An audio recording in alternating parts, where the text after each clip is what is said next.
ఆధ్యాత్మిక విప్లవకారులు రామానుజుల వారు ఏం చెప్పారు, అసలు సంస్కృతంలో ఉన్న సారం ఏమిటి, ఇవన్నీ కూడా శ్రీ శ్రీ శ్రీ ఆదిత్య పరాశ్రీ స్వామిని అడిగి తెలుసుకునే ప్రయత్నం చేద్దాం. మనందరం కూడా విని తరించాలని కోరుకుంటున్నాను. నేను శ్రీ శ్రీ శ్రీ ఆదిత్య పరాశరి స్వాముల వారికి నా ప్రణామములు. అసలు స్వయంగా ఎట్లా ఉందంటే, అది నిన్నే ఒక వీడియో చేశాను. దేవుడు కరుణించట్లేదు, నేను చెప్పింది వింటలేదు అని ఏదో చెప్పుకొని నా అంతరంగాన్ని వీడియో పెట్టాను. నిన్న వీడియో పెడితే దేవుడు ఆలకించినట్టు, మిమ్మల్ని వెళ్ళిరా ఒకసారి అన్నట్టుగాని ఈరోజు వచ్చారు. అందుకని నాకు అసలు ఆ ఆందోళన కానీ తగ్గలేదు గురుజీ లోపల. శుభం శుభం. ధన్యవాదాలు గురుజీ. నిజంగా ఇదంతా కూడా పావనమైనట్టుగానే భావిస్తున్నాను. కాకపోతే గురుజీ, నా అంతరంగంలో వేధిస్తున్నటువంటి అనేక రకాలైనటువంటి ప్రశ్నలు ఉన్నాయి. నేను మిమ్మల్ని ఎందుకు సెలెక్ట్ చేసుకున్నానంటే, నాకు మీ ద్వారా న్యాయం జరుగుతుందని. ఎందుకంటే మేము వీడియోస్ కొన్ని చూశాను, దాంట్లో మీరు నిర్మోహమాటంగా చెప్తున్నారు. ఎక్కడ ఉన్న పెరుగుతున్నటువంటి ప్రజల వాళ్ళ భాషకు అనుకూలంగానూ చెప్తున్నారు, స్పష్టంగానూ చెప్తున్నారు. కాబట్టి ఇది బాగా నచ్చింది నాకు. కాబట్టి గురుజీ డైరెక్ట్ విషయంలోకి వెళ్తాను. మీ ద్వారా నేను తెలుసుకోవాలి అనుకుంది ఏంటంటే, మనువు అనే అతను మనుధర్మశాస్త్రాన్ని రచించి ఈ ప్రజానీకానికి, అంటే మీరు నేను వీళ్ళందరికీ ప్రజానీకానికి మేలు చేసాడా కీడు చేసాడా, దీనికి మీ ద్వారా ఒక మెసేజ్ విన్న తర్వాత నేను మళ్ళీ ఒక ప్రశ్న రూపంలో మిమ్మల్ని అడుగుతాను. చాలా సంతోషం. వీక్షకులకు అందరికీ భగవంతుని ఆశీర్వాదం నిలవేళలా ఉంటుంది. పెద్దలు రెడ్డి గారు నన్ను ఆహ్వానించారు. తమరి నామధేయం బివి రెడ్డి గురుజీ. బివి రెడ్డి గారు ఏదో సోషల్ మీడియా ప్లాట్ఫామ్లో మన వీడియోలు చూసి ఫోన్ చేశారు. మీరు కొంచెం మంచి వివరణ ఇస్తున్నారండి, ఒక్కసారి మా గృహానికి వచ్చి మమ్మల్ని పావనం చేయండి అంటే వచ్చాను. అవును గురుజీ, అవును. వారి కోరిక మేరకు చిన్నగా ఏదో విషయ సూచిక. మీరు అడిగిన ప్రశ్న, మనువు అనే ఒక ధర్మమూర్తి, ఒక కర్మమూర్తి ఏదో అనుకుందాము. ఆయన రచించినటువంటి మనుధర్మశాస్త్రం, మనుస్మృతి, ఇవి రెండు రచించి లోకానికి అందజేసిన తర్వాత న్యాయం చేశాడా అన్యాయం చేశాడా అంటున్నారు. 100కి 1,000,000 పాళ్ళు న్యాయం చేశాడు. ఇది ధర్మదేవత సాక్షిగా సత్యం. ఎలా మీరు చెప్పగలుగుతున్నారు స్వామీజీ అని మీరు అనుకోవచ్చు. మను ధర్మం అనే ఉందాడ. మను ధర్మం, ధర్మం ఎప్పుడు అన్యాయం చేయదు. ఇకపోతే మను స్మృతి, స్మృతి అనే దాని లోపల జీవన విధానానికి సంబంధించిన మూలాలు, జీవన విధాన మూలాలే స్మృతులు అవుతాయి. జీవన నాశన మూలాలు అయితేనేమో స్మృతి కాబడగలదు. ఇటు మను స్మృతి అనుకున్నా, మను ధర్మం అనుకున్నా రెండు సన్మార్గ శ్రేయోప్రాయోపవేశాలే. అయితే ఇప్పుడు ఏమైందంటే, ఇప్పుడున్న ప్రస్తుత మానవాళికి సంబంధించి మనుధర్మం మీద, మనుస్మృతి మీద భయాలు ఎక్కువ నెలకొన్నాయి. వాస్తవం వల్ల తెలియదు. వాస్తవంగా మన ధర్మశాస్త్రం ఏంటి, మనుస్మృతి ఏంటి అనేది తెలియదు. ధర్మమూర్తులు, వేద విధులు ఎవరైతే సిద్ధాంతులు ఉంటారో వాళ్ళకు దాని మీద అనుభవం బాగుంటుంది. మనం ప్రజాలోకానికి చెప్పాల్సిన విషయం ఏంటంటే మనుస్మృతిలో కొన్ని మార్పులు చేర్పులు జరిగినాయి, భయంకరమైన మార్పులు చేర్చబడ్డాయి. ఎప్పుడు ఈ దేశం ఎప్పుడైతే బానిసత్వంలోకి వెళ్ళిందో, మన సంస్కృతి, మన దేవీ దేవతల వినాశనం ఎప్పుడైతే స్టార్ట్ అయిందో, మహమ్మదీయులు ఎప్పుడైతే ఈ దేశంలో అడుగు పెట్టారో అప్పటి నుంచి విదేశీయుల యొక్క పాలన లోపల మన దేశం వెళ్ళిన తర్వాత అనేకమైన ధర్మశాస్త్రాలు మార్చారు. ఈ దేశానికి మూలమైనటువంటి పట్టుకొమ్మలైనటువంటి ధర్మశాస్త్రాలను అన్నిటినీ నాశనం చేసేశారు. అప్పట్లో మన సంస్కృతి అంతా దాని మీద ఆధారపడి ఉండేది. తారతమ్యాలు ఎక్కడ ఉండేవి కావు. కలిసికట్టుగా ఒక చేతుకున్న 5 వేళ్లలా బ్రతికారు.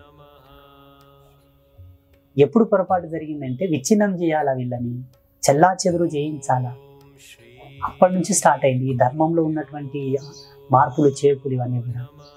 మనుస్మృతి ప్రకారంగా మనం ఇప్పుడున్న సమాజంలో అందరూ నడుచుకుంటే ఇటువంటి అల్లర్లు, ఇటువంటి తగాదులు నడవదు.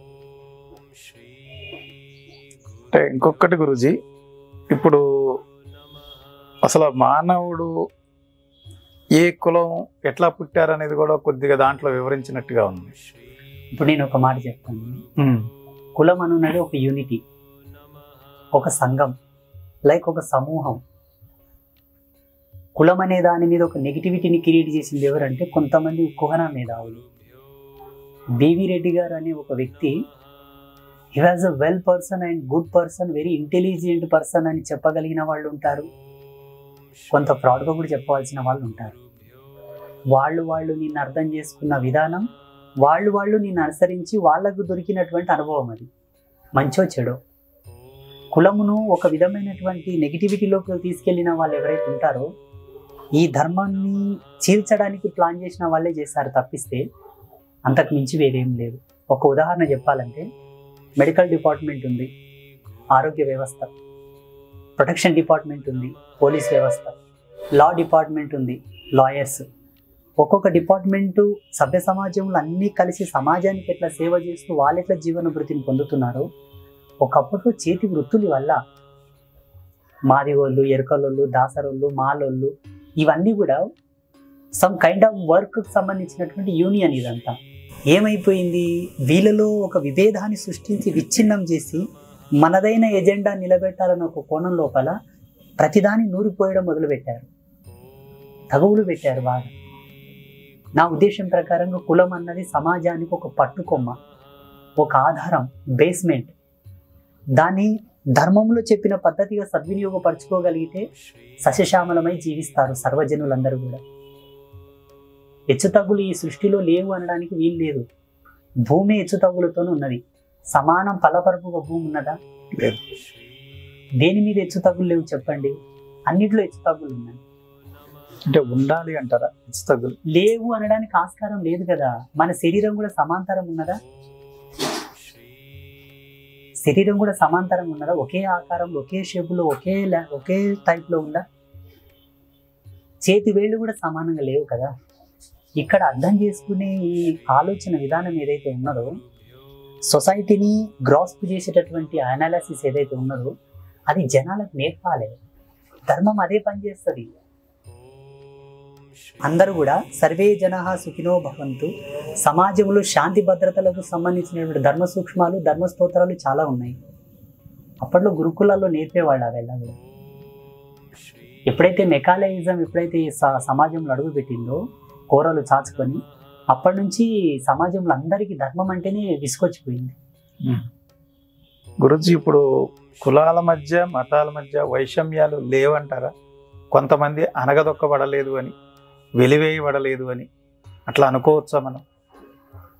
అయితే కులాల మధ్య, మతాల మధ్యలో వైషమ్యాలు ఉన్నాయా లేవా అన్నమాట పక్కన పెడితే, ధర్మాన్ని మనం ఆధారంగా చేసుకొని మాట్లాడవలసి వస్తే, వేదాంత ధర్మాన్ని మనం ప్రమాణంగా చేసుకొని మాట్లాడవలసి వస్తే, భరతమాతకు చుట్టినటువంటి పైట ఏదైతే ఉందో, చీర, కొంగు, రవికాత్ అంతా కూడా భరతమాతకు, ఆ భరతమాత చుట్టినటువంటి పైటని వేదాలు, ఆమె ఆభూషణాలు ఏవైతున్నాయో ఉపనిషత్తులు, ఆమె చేతిలో ఉన్న భగవద్వచనం ఏదైతే ఉందో ఈ దేశం యొక్క అస్తిత్వం.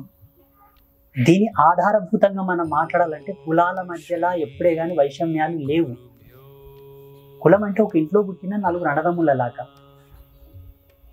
ఈ అన్నదమ్ములకి ఎప్పుడు తగువులు మొదలైతాయి అంటే బయటోడు ఎవడన్నా వచ్చి పోతపాలు పోస్తే ఒకరినొకరు భేదాభిప్రాయాలతో తిట్టుకోవడం కొట్టుకోవడం లాంటివి మొదలైతాయి. ఒక తల్లికి పుట్టిన వాళ్ళు ఎప్పుడు తగువులు పడరు. ఒక సమూహం పచ్చని పైరు మేస్తూ ఉన్నది. ఆవులో గేదెలో జింకలో ఏవో ప్రశాంతంగా మంచిగా పెరిగిన గడ్డిని తినుకుంటే ప్రశాంతంగా ఉన్నాయి. హఠాత్తుగా ఒక క్రూర జంతువు ప్రవేశించి గాంటించేసరికి చెల్లా చెదరు అయిపోతాయా లేదా? అయిపోతాయి. ఈ ఆర్యవర్తం ఏదైతే ఉన్నదో ఈ భరత వర్షము అంతటి సశశామలంగా ఉండేది. 6 ఋతువులతో 3 కాలాలతో నవసౌవ్యమైనటువంటి జీవన ధర్మంతో జీవించేది మన దేశం. ఎన్నాడు కూడా దేహి అనలేదు ఈ దేశం. మన చరిత్రను చూసుకున్న ఈ దేశం ఏ దేశం మీద దండయాత్ర చేయలేదండి. లేకుంటే ఎవరైనా వేరే దేశాలకు వలసపోతారు. అన్నీ ఉన్నప్పుడు ఎందుకు వెళ్తారు మన వాళ్ళు? వేరే దేశాల వాళ్ళు ఈ దేశంకి ఎందుకు వచ్చారంటే ఇది రత్నగర్భ. ఈ ధర్మాల మీద కూడా నాకు వేరే అభిప్రాయం ఉంది గురుజీ. ధర్మం అనేది అందరికీ సమంగా ఉండాలి. ఇంట్లో మీరు చెప్పినట్టుగా ఇంట్లోని అన్నదమ్ములు అంటే నలుగురికి సమంగా ఉండాలి. కానీ నా దృష్టిలో లేవేమో అనిపిస్తుంది. సమాజంలో కొంతమంది వెలివేయబడుతున్నారు. ఆ విధంగా వెలివేయబడ్డాళ్ళలో నేను కూడా ఒకడిని. అంటే వెలివేయటం అంటే ఏంటో నాకు తెలుసు. నాకు ఆ బాధ తెలిసినప్పుడు నా పక్కన ఇంకోటి బాధపడుతుంటే నేను చూస్తూ ఎట్లా ఊరుకోవాలి? సరే, దీనికి సమాధానం ఎక్కడ దొరకాలి? మీరు ధర్మబద్ధంగా ధర్మశాస్త్ర ఆధారంగా మీరు మాట్లాడుతున్నప్పుడు వెలివేయబడ్డవానికి న్యాయం జరుగుతుందంటే ఆ ధర్మబద్ధమైంది మీది ఏదైతే ఉందో నేను కూడా అదే ఆచరించడానికి సిద్ధంగా ఉన్నాను. శుభం భవతు. చాలా మంచిగా అడిగారు మీరు. అంటే మానవుని యొక్క పరిజ్ఞానం, మానవుని యొక్క ఆలోచన విధానం, తన యొక్క ఉన్నతి ఎంతవరకు తను అంతే ఆలోచించగలడు. మనిషి వేరు, ధర్మానికి బానిసైన మనిషి వేరు. సామాన్యమైన మనిషి వేరు, ధర్మానికి బానిసైన మనిషి వేరు. వెలివేయబడ్డారు అని మీరు అంటున్నారు కదా, ఏ కోణంలో వెలివేయబడ్డారు వాళ్ళని? సామాజికంగా అంటే ఉదాహరణకి ఒక మనిషితో ఇంకో మనిషి కూర్చోలేడు. ఎందుకు చరిత్ర మనకు చెప్తుంది, అదే చెప్తుంది. అదే నేను కొంత చూశాను. ఆ రేంజ్లో చరిత్ర చెప్పినంత చూడలేదు కానీ నేను చూశాను గురుజీ. దాన్ని విశదీకరిస్తాను. అందులో మీరు ఒక బాధ్యుడిగా మీరు ఉన్నారు, ఒక బాధితుడిగా ఉన్నారేమో. మీరు ఆవేదనతో చెప్తున్నారు, నాకు అర్థమైపోయింది. ఇంకొక చిన్న ఎగ్జాంపుల్. ఈరోజు పద్మశ్రీ అవార్డ్స్ ఎవరిస్తారు? రాష్ట్రపతి ఇస్తాడు. రాష్ట్రపతి చేతుల మీదుగా ఎందుకు పద్మశ్రీ అవార్డు ఇప్పించాలి? అక్కడ వాచ్మెన్తో ఎందుకు ఇప్పించకూడదు? అంటే ఒక నియమ నిబంధనలు, కొన్ని పనులు ఎట్లా చేయాలి, ఎవరు చేయాలనేది ఒక నియమ నిబంధనలకు లోబడి మనం కదా పనిచేస్తున్నాం. దానిలో రాష్ట్రపతి అనే ఒక పేరుకు గల విలువ, ఆ పదవికి ఉన్నటువంటి ధర్మం, ఆ పదవికి ఉన్నటువంటి ప్రత్యేకతను గుర్తించి ఆ స్థాయికి తగ్గటువంటి పురస్కారాన్ని యువతల వ్యక్తులకు, ఆ విలువలు కలిగిన వ్యక్తికి ఇప్పిస్తున్నాము. వేదాన్ని అంత ఈజీగా అందరూ అవపోషణ చేసేటటువంటి నీచమైన సబ్జెక్టు కాదని. కాళ్ళకు చెప్పులేసుకొని పాచిమోకంతో బ్రష్ చేయకుండా, స్నానం చేయకుండా ఎట్లా పడితే అట్లే చదవాలనుకునేటటువంటి అసభ్యకరమైనటువంటి చదువు కాదు వేదం.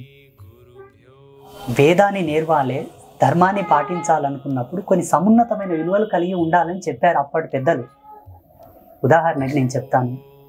మొన్న కరోనా వచ్చింది, కోవిడ్ వచ్చినప్పుడు ప్రతి ఒక్కరూ సనాతన ధర్మాన్ని పాటించారు కదా. అన్టచబిలిటీ కానీ, ఆ నమస్కారం కానీ, ముట్టకూడదు, అంటకూడదు, అంటుబేడ, ముట్టుబేడ, దూరం ఉండు, దగ్గరకుండు, కన్న తండ్రిని కూడా తాకలేని పరిస్థితి వచ్చింది కదా. Why? Because of one of the virus, ఒక డిసీజ్, ఒక రోగం కారణంగా. అప్పట్లో ఈ నిమ్న జాతీయులు ఎవరైతే ఉన్నారో, ఈ బడుగు బలహీన వర్గాల వాళ్ళు, ఈ సబ్బండ వర్ణాల వాళ్ళు నెలల తరబడి స్నానాలు చేసేవాళ్ళు కాదు. కారణం పేదరికం, రెండవది అజ్ఞానం, మూడవది అక్షరాస్యత లేకపోవడం. వాళ్ళకి స్నానం చేయాలనే పరిజ్ఞానం కూడా లేదు. భగవంతుడు వాళ్ళ ఎందుకు ఇప్పుడు ఉదయించాడు. ఈ టీవీల మాధ్యమంగా, ఈ సినిమాలతో ఈ అక్షరాస్యత ఎప్పుడైతే పెరిగిందో, మహనీయులు సంఘ సంస్కర్తలు ఉద్యమాలు చేసి మీరు చదువుకోవాలి, శుభ్రంగా ఉండాలి, నీట్నెస్గా ఉండాలని అవగాహన సదస్సులు ఏర్పాటు చేసి అందరి లోపల చైతన్యం తీసుకొచ్చినప్పటి నుంచి పరివర్తన వైపు ఇప్పుడు వచ్చింది సమాజం. మనమైన పుట్టినప్పుడే బట్ట కట్టలేదు కదా. అప్పటి సమాజంలో అది జరగాల్సింది తప్పు జరిగింది. ఎలా? దాన్ని అలుసుగా తీసుకొని కొంతమంది చాలా దుర్వినియోగం చేశారు జనాలని. కనీసము పశువు కన్నా హీనంగా చూశారు. ఎందుకంటే మా తాత ముత్తాతలు కూడా ఆ చరిత్రలు చెప్పారు మాకు, నేను కూడా విన్నాను. ఎంత అంటే వాళ్ళు జీవించే జీవన విధానానికి వీళ్ళకి నచ్చక, ఇప్పుడు మనమైనా కూడా ఎవరైనా అపరిశుభ్రంగా ఇంట్లోకి వస్తే కొంచెం దూరం ఉండు నాయన, నువ్వు స్నానం చేయలేదురా, నీ ఒళ్ళంతా మురికి పట్టిపోయిందిరా, నీ చుట్టూ ఈగలు ఉన్నాయిరా, కొంత శుభ్రమైరారా. ఆడేమంటాడు, నాకు స్నానం చేయ, నీకు ఇష్టం లేదు, ఇంట్లోనే ఉంటా అంటాడు. తెచ్చి పక్కల పడుకోబెట్టుకుంటామా, పక్కన కూర్చోబెట్టుకొని తినబెట్టుకుంటామా? అప్పటోళ్ళు చేసే వృత్తులు ఏంటో మనం ఒకసారి అధ్యయనం చేయాలా. చర్మకార వృత్తి చేసేవాళ్ళు, చెప్పులు కుట్టే పని, మాది గల వాళ్ళు, ఎరుకలు వాళ్ళు పందులు పట్టుకొచ్చి పందులను కోసి మాంసం అమ్మేవాళ్ళు. వాళ్ళ కులవృత్తులకు తగ్గట వాళ్ళ వేషధారణ ఉండేది, వాళ్ళ కట్టుబాట్లు ఉండేవి, ఆహార విహారాలు ఉండేవి. ఈ వేద విధులు, ఈ ధర్మమూర్తులు, ఈ పండితులు, ఈ సిద్ధాంతులు, ఈ బ్రాహ్మణులేమో నిత్యము మడి మైల ఆచారం పద్ధతి సంధ్యావందనం, వాళ్ళ జీవన విధానం వాళ్ళ వేరు ఉండేది. గురుజీ ఇక్కడ కొంచెం మిమ్మల్ని ఆపుతాను, నేను దయచేసి ఆపుతాను. సంతోషం. నాకు అసలు ఆవేశం అనాలో ఆలోచన అనాలో తన్నుకుంటూ వస్తుంది మీరు చెప్తుంటేనే. ఇక్కడ నాకు కొంచెం మనస్తృప్తిగా ఉంది. ఇప్పుడు ఈ మడి ఆచారం, ఈ బ్రాహ్మణులు అనేదాకా వచ్చాం కాబట్టి, ఈ బ్రాహ్మణులకే మడి ఆచారం శాస్త్రం సంపద ఎందుకు వచ్చినాయి? ఆ పందిని ఒకడే మేపాల్సిన అవసరం ఎందుకు వచ్చింది? ఆ చర్మాన్ని కడిగి చెప్పులు కుట్టే అవసరం వాడికి ఎందుకు వచ్చింది? ఎందుకు వీళ్ళలో ఒక అట్టుండొచ్చు కదా. ఇప్పుడు ఆది మానవుడి దగ్గర నుంచి మనం ఆ సంతతే ఇక్కడికి వస్తున్నామని మనం ఒప్పుకోవాలి. ఒప్పుకున్నప్పుడు దాంట్లో నుంచే మనం వస్తున్నప్పుడు పర్టిక్యులర్ మీరు ఇదే చేయండి అని వాళ్ళని అంటే ఫోర్స్ఫుల్ అంటే బలవంతంగా నెట్టివేయబడ్డారా? వాళ్ళంతలో వాళ్ళు పోయి నేను పందులు మేపుతాను, నేను చెప్పులు కుడతాను, నేను స్నానం చేయకుండా ఉంటాను, పక్కన ఇదే ఊర్లో మడి ఆచారం అని బతుకుతావు. ఈ పక్కన ఉన్న వాడికి నిజంగా నీకు అదే ఉంటే, నీ దగ్గర ఆ ధర్మశాస్త్రమే ఉంటే, ఆ ధర్మ న్యాయమే ఉంటే, నువ్వే ఆ రోజునే చెప్పొచ్చు, నాయన ఇది చేయరా అని చెప్పొచ్చు. ఒకవేళ మీరు ఇంకొక మాట అన్నారు, వాడు చెయ్యకపోతే, ఇప్పుడు నిజానికి కొంతమంది మానసిక స్థితి కావచ్చు, లేకపోతే ఏ రకమైన ఒకళ్ళిద్దరు ఉండొచ్చు. కానీ నిజానికి నువ్వు అక్కడ బతుకుతున్నప్పుడు నీలాగా మేము బతుకుతానంటే వద్దనే వాళ్ళు ఎవరుంటారు? వాళ్ళు నెట్టివేయబడ్డారేమోనని నా అపోహ. మీరు దీని మీద ఒక క్లారిటీ ఉంది. ఇంతమంది అక్కడ ఉన్నటువంటి మడి ఆచారం అనేదేమో కేవలం 1% లోపల. ఆ శాస్త్రం నీకేందుకు అవ్వాలి? ఇక్కడ అన్ని అవకాశాలు అందిపుచ్చుకొని నువ్వు వీడిని ఎందుకు ఇక్కడ దూరం చేయాలి? ఇది సుదీర్ఘమైన కొన్ని వేల సంవత్సరాల జీవన ప్రయాణం, నిన్న మొన్న జరిగింది కాదు. ఇన్ని వేల సంవత్సరాల జీవిత ప్రయాణం లోపల అనేకమైన మార్పులు జరిగిందొచ్చు. మొన్నొచ్చిన రాజకీయ పరిపాలన ఇప్పుడు వచ్చిన రాజకీయ పరిపాలనకి తేడా ఉన్నది. ఈ రోజు ఉన్నది రేపు వచ్చే రాజకీయ పరిపాలనకి తేడా ఉన్నది. ఇప్పుడు ప్రజెంటేషన్లో ఇక్కడ ఇద్దరిది తప్పు ఉంది. ఉదాహరించబడవలసి వస్తే, ఒక ఇంట్లో 4 అన్నదమ్ములు పుడతారండి, అందరూ ఎంప్లాయీస్ కాలేరు. ఒకరికి చదువు అబ్బుతుంది, ఒకరికి అబ్బదు.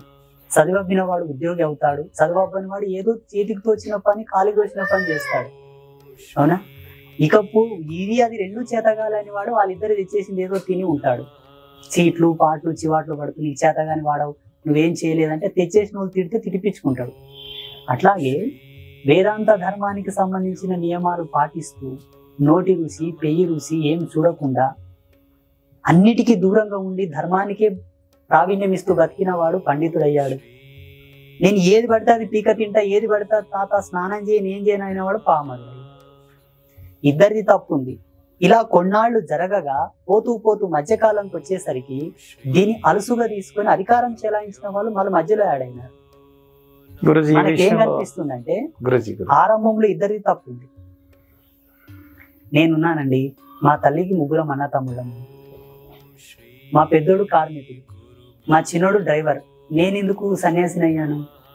కరెక్ట్ గురుజీ, దీన్ని ఒప్పుకుంటూనే మళ్ళీ ఒక ప్రశ్న ఇస్తాను. అయితే నేను సన్యాసిని అయ్యాను కదా, ఇప్పుడు ఈ కాలంలో కూడా ఇంత పరివర్తనం చెంది ఇంత టెక్నాలజీ డెవలప్ అయితే నౌ ప్రెజెంటేషన్ టైంలో కూడా నేను సన్యాస పాత్ర తీసుకున్న తర్వాత నన్ను కూడా చాలా మంది విమర్శించారు. ఏంటి, మీరు మాదిగలు కదా, మీరు జందెం వేయకూడదు కదా, యజ్ఞోపవీత ధారణానికి మీరు అర్హులు కాదు కదా అని.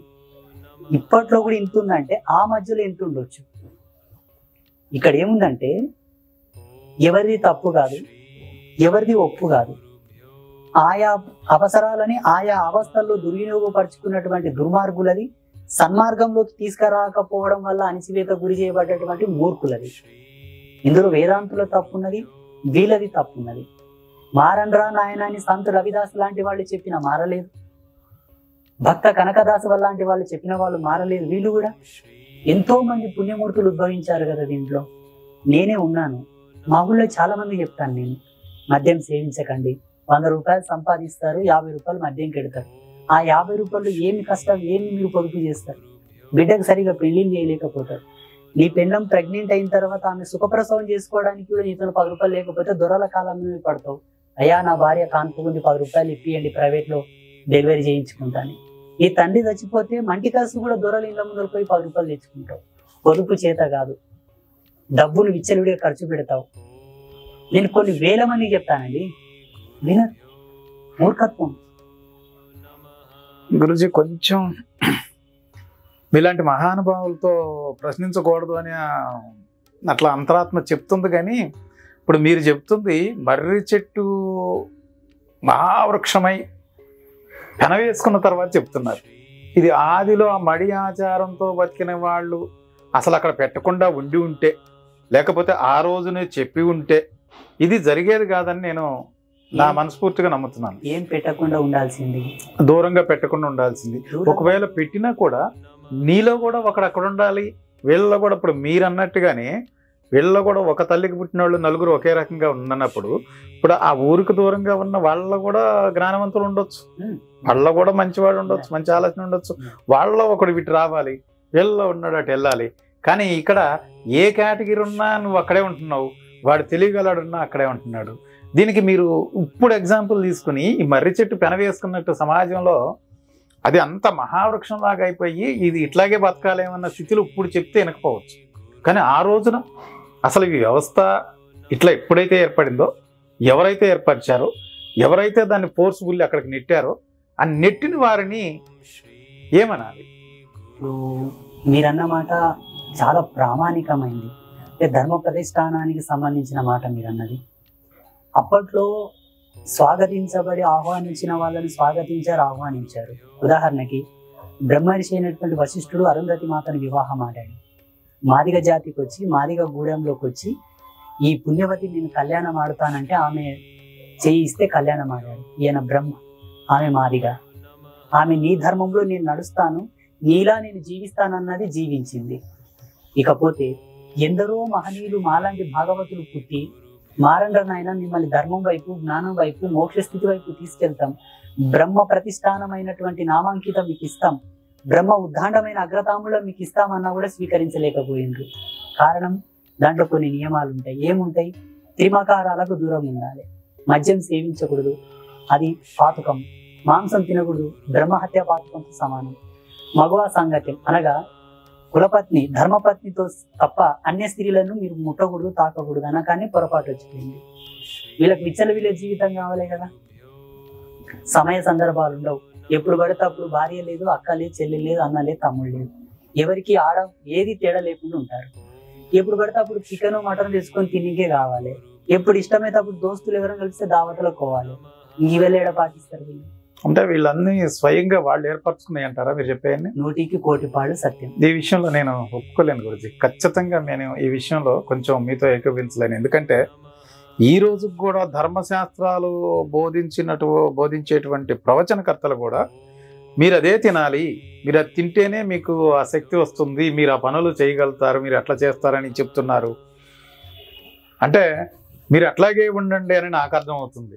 అంటే ఇక్కడ ఈ ధర్మమూర్తుల యొక్క అకుంఠితమైన బుద్ధి, ఇలా ధర్మమూర్తుల తప్పు. ఇక్కడ ఎవరైతే చెప్తున్నారో మీరు అన్న పెద్ద మనుషులు ఎవరో, మీరు ఆ రోతనే తినండి, పాపభాజనులే అలాగే నాశనం అయిపోండి అని అంటే ఏదైతే కుంచిత బుద్ధితోటి, కుటిల బుద్ధితోటి ఒక వర్గాన్ని నాశనం చేయాలనే కోణంలో చెబుతున్నటువంటి విషయం. నేను ఒక విషయం చెప్తానండి. ఆన్ సైన్స్ రికార్డెడ్ ప్రకారంగా వేటిలో మాంసకృతులు ఎక్కువ ఉంటాయి, వేటిలో ప్రోటీన్స్ ఎక్కువ ఉంటాయి, వేటిలో పౌష్టికత ఎక్కువ ఉంటుంది, వేటిలో వీర్య ధర్మం ఎక్కువ ఉత్పన్నమవుతుంది, వేటిని భుజించడం వల్ల 7 తరాల వరకు ఆరోగ్యకరమైన సంతానాన్ని ఉత్పత్తి చేయగలడు పురుషుడు. ప్రకృతి కూడా మనకన్నిటి పాకశాస్త్రంలో నిక్షిప్తం చేసి ఇచ్చింది ప్రకృతి. పతంజలి యోగ సూత్రాల్లో క్లియర్ ఉన్నది. ఈ ధర్మం కోటాను కోట్ల ధర్మశాస్త్రాలకు నిలయం ఈ తల్లి. ఏ దాని ప్రమాణంగా మనం మాట్లాడుతుంది చెప్పండి? ఇప్పుడు పతంజలి యోగ శాస్త్రం అనేది చదివే అవకాశం ఆ అభాగ్యులకు దక్కితే కదా. చదవాలన్న కాంక్ష ఇయ్యకపోతేవి, చదువుతున్న వాడిని ఎంకరేజ్ చేయకపోతేవి, చదవద్దని నిర్బంధించితివి, ఇంకా ఎక్కడ ఆ పతంజలి యోగ శాస్త్రంలో ఏముందో నాకు ఎప్పుడు తెలవాలి. ఈ మధ్య యుగంలో మీరు అన్నట్టుగా ఎప్పుడైతే విదేశీయులు ఈ దేశం మీదకి వచ్చిన తర్వాత ఇటువంటివి చాలా జరిగాయి. నేను ఏకీభవిస్తాను. ఇప్పుడు నేను స్వాగతిస్తాను. ఎవరన్నా మంచి సన్మార్గంలోకి వచ్చి చదివి జ్ఞానవంతులై సమాజ నిర్మాణానికి నాంది పలికే వాళ్ళు ఎవరైనా ఉంటే నాతో రమ్మనండి, నాతో చేయి కలపమనండి. ప్రేక్షక లోకానంతా నేను వేడుకుంటున్నాను, మారండి, సన్మార్గంలోకి రండి, నవజీవనానికి పురోగమించండి. ధర్మంలో మేము కూడా అంతర్భాగమే, మేము కూడా చేయగలమని నిరూపించండి. ఇప్పుడు కాలం బాగా సహకరిస్తుంది మనకు. ఎక్కడన్నా ఏదైనా జరిగితే ఒక సెకండ్ లోపల ప్రపంచం అంతా వ్యాప్తం అవుతుంది. అవును గురుజీ. అప్పట్లో ఎన్నో మారణకాండాలు, మారణ హోమాలు జరిగాయి. దళితులనే సమిధలుగా చేసి హోమాలు చేశారు. ఆ చరిత్ర తెలుసు. పోయింది, వదిలేద్దాం. ఇప్పుడు మారదాం. గురుజీ, అయితే మీకు ఇంకొక క్వశ్చన్ వేయాలి, దీనికి అనుబంధమైన క్వశ్చనే. ఆ రోజున వధించబడ్డారు అని మీరు ఒప్పుకున్నారు, కానీ ఈ రోజున క్షమించుదామో లేకపోతే దాన్ని వదిలేసి నెక్స్ట్ ఏం జరగాలో అది అని అంటున్నారు. ఓకే, మనస్ఫూర్తిగా మీతో ఏకీభవిస్తాను. మరి ఒకవేళ దీన్ని ఇట్లాగే గనక అనుకుని ఇలాగే మనం ప్రయాణం కొనసాగాలనుకుంటే, 1000 సంవత్సరాల క్రితమో 100 సంవత్సరాల క్రితమో ఒక మతస్థులు హిందూ ధర్మానికి చెందిన మహిళలు కానీ లేకపోతే ఇంకోహలను కానీ చర్చివేశారని, టెంపుల్ని పడగొట్టారని నానా రాద్ధాంతం చేసి, యాగి చేసి, దాన్ని ఒక రాజకీయటువంటి వేదికలాగా తయారు చేసి, ఇప్పుడున్నటువంటి జనబాహుల్యం, ఆ కమ్యూనిటీకి సంబంధించిన జనబాహుల్యం మీదకి దాడులు చేస్తుంటే మరి అది ఎట్లా సమర్థనీయం? ఒకవేళ దీన్ని వదిలేయాలంటే దాన్ని కూడా వదిలేయాలి కదా. ఎవరో 100 సంవత్సరాల క్రితం చేసిన తప్పు ఇప్పుడు నా ఎదురుగున్నాండి నేను కొట్టాలనా? పంటకు చీడబడిందని చెప్పేసి పంటను కాల్చేయం, పురుగులను తీసేస్తాం. ధర్మానికి వాళ్ళు చీడ పురుగులు. ఆ పంటను కాపాడితే రేపు ఆ పంటలో నుంచి విత్తనాలు తీసి ఇంకొక పంటను పండించుకోవచ్చు. మనం పంటనే నాశనం చేయాలన్నంత ప్రబుద్ధి నాతో లేదు. నేను ధర్మశాస్త్ర కోవిదతత్వంతో మాట్లాడుతున్నాను. నా మాట సమాజంలో ఎవరు ఏకీభవించకపోయినా, ప్రపంచములో భారతదేశం అను ఈ దేశమునకు ఒక ప్రతిష్టాత్మకమైన గౌరవం ఉన్నది. చూడండి, భవిష్యత్తులో ప్రపంచమంతా ఈ దేశం ముందు మురొకరిల్లక తప్పదు. ప్రపంచమంతా ఈ దేశం ముందు మురొకరిల్లక తప్పదు. ప్రపంచమంతా ఇదే ధర్మాన్ని ఆచరించక తప్పదు. మొన్న కరోనా వచ్చి కొంతే నేర్పింది, ఇక ముందు చాలా నేర్పుతాయి, చాలా నేర్చుకుంటారు కూడా. ప్రతి దేశం బొట్టు పెట్టక తప్పదు. ప్రతి దేశం మన దేవుళ్ళ దగ్గర దీపాలు వెలిగించేట్టుగా వెలిగించక తప్పదు. నెయ్యితో ఇంట్లో నెయ్యి దీపం పెడితేనే ఆ వైరస్ అనేది ఫామ్ కాకుండా ఉంటుంది. నెయ్యి దీపం పెడితేనే ఆ పాజిటివిటీ ఇంట్లో ఉంటుందని ఒక చర్చ జరుగుతుంది. ప్రపంచ దేశాల్లో ప్రతి ఇళ్లలో నెయ్యి దీపాలు పెట్టడం స్టార్ట్ అవుతుంది. చూడండి మీరు, ఇది భవిష్యత్తు. ఈ ధర్మం ప్రకృతి మాత ప్రత్యక్షమై ఇచ్చింది. కాలగతులను అనుసరించి, కాలగతులలో గతించిపోయినటువంటి జీవన విధానాలను అనుసరించి, ఏవి జరగకూడదో వాటిని ఆపడానికి, ఏవి జరగకూడదో వాటిని నిలిపివేయడానికి, ఏది జరుగుతుందో అది సస్యశ్యామలమై పునర్జీవోత్పత్తికి ధర్మంగా ప్రతిష్ట కావడానికి దోహదపడ్డటువంటి మన ఆచారాలు, కట్టుబాట్లు. ఏదో పిచ్చెక్కి మన వాళ్ళు చీర కట్టారు, గాజులు వేసుకున్నారు, బొట్టు పెట్టారు, సిగలో పూలు పెట్టారు అనుకుంటే వాళ్ళ అవివేకం. ఇది ఎవడు పెడతాడు? పొద్దులేసి 3 సార్లు బొట్టు పెట్టా, పూలు పెట్టా, గాజులు వేసుకో, మెట్టెలు వేసుకో, చీర కుట్టి, సింగులు చుట్టి, రైక కుట్టి పిచ్చుకో, ఏదో ఒక గౌన్ తగిలించుకు విరబూసుకొని ఒక దయ్యంలాగా సమాజంలోకి పోతే సరిపోతుంది కదా అని వాళ్ళు అనుకుంటుంటారు. దేని విలువలు దానితోనే ఉంటాయి. వడ్లు వండిన తర్వాత వాటి తోలు తీసి, పొట్టు తీసి, నానబెట్టి, ఉడకబెట్టి, వండి ప్లేట్లు వేసుకొని తినే బదులు వడ్లనే బుక్కితే సరిపోతుంది కదా. తినలేం కదా గురించి, దానికి ఒక సిస్టమ్ ఉంటుంది. ధాన్యం ఎంత పరివర్తనం చెంది సిద్ధి పొంది నీకు ఆహారంగా మారితే నీవు ఎంత ఆరోగ్యంగా ఉంటావో, జన్మకు కూడా తంతుభేదం కావాలా. జన్మకు తంతుభేదం కావాలా. తంతుభేదం అంటే ఎత్తిన జన్మకు కొన్ని ధర్మాలు ఉంటాయి, కొన్ని అర్థాలు ఉంటాయి. ఆ ధర్మ సూక్ష్మములకు, ఆ రిస్ట్రిక్షన్స్ కట్టుబడి జీవన విధానం ఉండాలా. అప్పుడు ఆ జన్మకు ఒక చరితార్థం అనేది వస్తుంది. లేకపోతే పశువులకు మనకు తేడా ఏముంటుంది చెప్పండి? పాశవికమైన జ్ఞానంతో, పాశవికమైనటువంటి గుణంతో నువ్వు బ్రతకూడదని ఇన్ని ఆచారాలు పెట్టారు ఋషులు. ఇవేం వాళ్ళకు తికలేసి పెట్టలే. చాలా ఇందులో మనం విశదీకరించి దీన్ని క్రోడీకరించి దీన్ని చాలా డెప్త్గా చూడాల్సి వస్తే ఇటువంటి వీడియోలు 100 అయినా సరిపో. ఒక బొట్టు, ఒక కట్టు, స్త్రీ కట్టుకునేటటువంటి కట్టు, పురుషుడు కట్టుకునేటటువంటి పంచ, ప్రతిదీ షోడశ సంస్కారాలతో మొదలుకొని పుట్టిన బిడ్డకు పేగు బంధం తెంచగానే పురుడు చేస్తారు. అది ప్రథమ జన్మకు ప్రథమ తంతు. నామకరణము, ప్రతిదీ ఈ షోడశ సంస్కారాలు అన్నీ కూడా దేహానికి ఉన్నటువంటి స్టెప్ బై స్టెప్ ఒక శిల్పాన్ని కదా ఉలిపెట్టి ముక్కు చెన్ను అన్ని చెక్కి ఒక అందమైన శిల్పంగా ఎట్లా తయారు చేస్తారో ఈ జన్మకు ఉన్నటువంటి ధర్మతంతు భేదనంలో. గురుజీ, మరి ఇప్పుడు కట్టు బొట్టు వ్యవహారం అంతా పూర్తిగా అంటే మీరు మాట్లాడేదాన్ని బట్టి నాకు అర్థమవుతుంది ఏంటంటే, అంటే హిందూ ధర్మంలోనే ఇవన్నీ ఉన్నాయి, ఈ వేదాల నుంచే ఇవంతా కూడా మనం నేర్చుకోవాలి, అదే జీవన విధానం కొనసాగించాలన్నట్టు నాకు అర్థమవుతుంది. కట్టు బొట్టు లేదండి, వేదం అనంతమైన జ్ఞానం.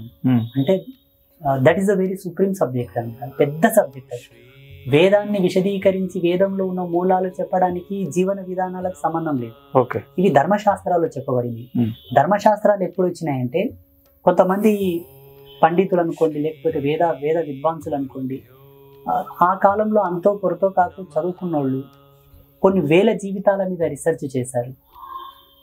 వాళ్ళు జీవిస్తున్న జీవన విధానాన్ని పసిగట్టి దానికి అనుగుణంగా ఏది ఆచరింపజేస్తే మంచిది అది ప్రవేశపెట్టారు, వితౌట్ సైడ్ ఎఫెక్ట్. ఏదో వాడుతున్నాం దానివల్ల మన ఇబ్బందులు వచ్చినాయి దానికోసం అలా వేరొకటి రీఫార్మ్ చేసి కనిపెట్టాలన్నది కాకుండా, ఆచరించినది ఏదైనా చిరకాల ప్రవర్తితమే వర్ధిల్లాలని చెప్పేసి ప్రవేశపెట్టారు. చూడండి, మానవుడు పుట్టినప్పటి నుంచి ఇప్పటి వరకు బొట్లు మారాల. ఎవరైతే ధర్మానికి ఉన్నారో వాళ్ళు బొట్లు మారాల. ప్రతి ఒక్కరు నష్టంగా బొట్టు పెడుతున్నారు. ధర్మ బహిష్కుల్లో ఎవరైతే బయటికి వెళ్ళారో వాళ్ళు బొట్టు పెట్టట్లా. అంతే, 3 వంతుల ప్రజానీకం బొట్టు పెట్టట్లా, 1 వంతు మాత్రం బొట్టు పెడుతున్నారు. మళ్ళీ వాళ్ళు కూడా జీవిస్తున్నారు, గతిస్తున్నారు కదా స్వామి, మనం కూడా జీవిస్తున్నాం, గతిస్తున్నాము, వాళ్ళకు మనకు తేడా ఏంటని మీరు అడగవచ్చు. 84 లక్షల జీవరాశులు వాళ్ళు ఒక జీవాన్ని అని అంటాను తప్పిస్తే మనిషి అని నేను పట్టాభిషేకం చేయను. అంటే మనిషి కింద గుర్తించరా గురు? గుర్తించను. ఇది కొంచెం ఇబ్బందికర విషయమే గురుజీ. ఎవరు ఏమనుకున్నా నాకు అభ్యంతరం లేదు. ఎందుకంటే గురుజీ, ఇప్పుడు మన దేశం ముందు అందరూ మోకరెళ్లాల్సిందే, కట్టు బొట్టు ఇవన్నీ కూడా అందరికీ ఏదో ఒక రోజున అందరూ కూడా ఈ మార్గంలో నడవాల్సిందే అని మీరు అంటున్నారు. కట్టుబొట్టును నేను కూడా గౌరవిస్తూనే, ఇజ్రాయెల్ లాంటి దేశం ఇవాళ చూస్తే ప్రపంచంలోనే అగ్రగామిగా నిలిచి ముందుకెళ్తా ఉంది. మరి ఈ కట్టుబొట్టు వ్యవహారాలు ఏమీ లేవు అక్కడ, అయినా కూడా అతి చిన్న దేశం. మరి ఈ బొట్టు కట్టులోనే అంటే ఎదుగుదల లేకపోతే ఉందంటారా? ఇందులో చాలా ధర్మ సూక్ష్మం ఉంది, దీంట్లో చాలా మార్మికమైన అర్థం ఉన్నది. అంటే మీరు మీలా ఆలోచిస్తే దీని విషయాలు తెలియవు గురుజీ. ఇజ్రాయెల్ అంత పెద్ద దేశం అయిపోతే ఇప్పుడు మొన్న క్రిస్మస్ వేడుకలు జరుపుకోవడానికి కూడా నోచుకోలేదు ఆ దేశం. క్రిస్టమస్ వేడుకలు కూడా అక్కడ జరుపుకోలేదు మొన్న. అంత పెద్ద దేశం అని మీరు అన్నారు కదా, ఎన్ని దాడులకు గురి అవుతుంది ఇప్పుడు? ఎవరు కాపాడుతున్నారు? ఎవరిచే రక్షించబడుతున్నారు? పాపులను యేసు కాపాడెను, పాపులను రక్షించుటకై వచ్చాను, మనల్ని అందరినీ పరలోకానికి తీసుకెళ్లి ఏకైక ప్రభు అని వాళ్ళు అంటుంటారు కదా. మళ్ళీ ఆయన ఉన్న స్థానంలో దాడి జరుగుతుంటే ఆయన ఏం చేయలేకపోతున్నాడు, ఎవరు స్వస్థత పలకలేకపోతున్నారే? అంటే ఇప్పుడు దీంట్లో కూడా ఇప్పుడు హిందూ ధర్మంలో కూడా ఇప్పుడు పాపకర్మలని పోయిన జన్మలో చేసుకున్న దాన్ని బట్టి లేకపోతే ఈ జన్మలో అనుభవిస్తున్నాడు, లేకపోతే ఆ పాపం చేసిన వాడు పోయాడు, ఏదో ఇట్లాంటి దీంట్లో కూడా ఉన్నాయి కదా గురుజీ. మన హిందూ ధర్మంలో ప్రతిదానికి సమానమైనటువంటి ప్రావీణ్యం ఇచ్చారు. పాపం చెప్పారు, కర్మ చెప్పారు, దానికి ప్రాయోపవాసంగా ఉన్నటువంటి పుణ్యం చెప్పారు, ధర్మం చెప్పారు. స్వర్గ నరకములను సమానమైన ధర్మంతో పోల్చారు. బ్రహ్మనైనా చీమనైనా సమానమైన ధర్మానికి వశులు కాక తప్పదని చెప్పారు. అందుకే కదా శ్రీకృష్ణ పరమాత్మ ఒక ఎరుకల వాడితో ప్రాణం వదలాల్సి వచ్చింది. అంతటి జగద్గురు సంభూతుడైనటువంటి కృష్ణ పరమాత్మనే ఒక ఎరుకల వాడి యొక్క బాణానికి ఎరగా మారి చనిపోవాల్సి వచ్చింది. ఆయన దేహాన్ని చాలించవలసి వచ్చింది. ధర్మానికి ఎక్కడ కూడా మన వాళ్ళు తక్కువ చేసి ఏం చూపెట్టలేదు, ఏం జరగలేదు.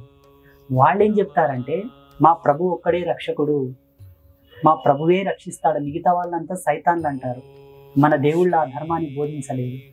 నువ్వే శివుడవు అన్నారు, ఇన్ని నీవు తెలుసుకోమన్నారు, అది ఆత్మజ్ఞానం. నీవు తెలుసుకొని పరమాత్మలో చేరమన్నారు, అది జ్ఞాన యోగం. ఆ యోగాన్ని అందించిన ఏకైక ధర్మం మన ధర్మమే. ఇప్పుడు వాళ్ళు కూడా అట్లని చెప్పుకుంటారు కదా గురూజీ, మతాల సారం ఒకటంటారా వేరు వేరు అంటారా?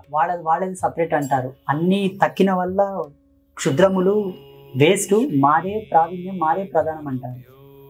మీరు అంటే ఒక ఆదిత్య పరాశరి గురూజీ గారు ఏమంటారు? మతాల సారం ఒకటే అంటారా? అవి ఒక మానవుడి రుచి నుంచి, ఒక మానవుడి మతి నుండి పుట్టిన మతాలు మనిషితోనే అంతమైపోతాయి. ఇది ప్రకృతి నుంచి పుట్టింది. ప్రకృతి కనుమరుగైన నాడు ఈ ధర్మం కనుమరుగైతదేమో, మళ్ళీ పూర్తిగా అవుతుందని కూడా చెప్పట్లా, అవుతుందేమో. సూర్య సిద్ధాంతాన్ని, ఖగోళ విజ్ఞానాన్ని, ప్రకృతి యొక్క ధర్మ సూక్ష్మాలను అనుసరించి పుట్టింది ధర్మం. దీనికి ఎవరు కర్తలు కర్మలు లేరు, తనకు తానే స్వతంత్రత.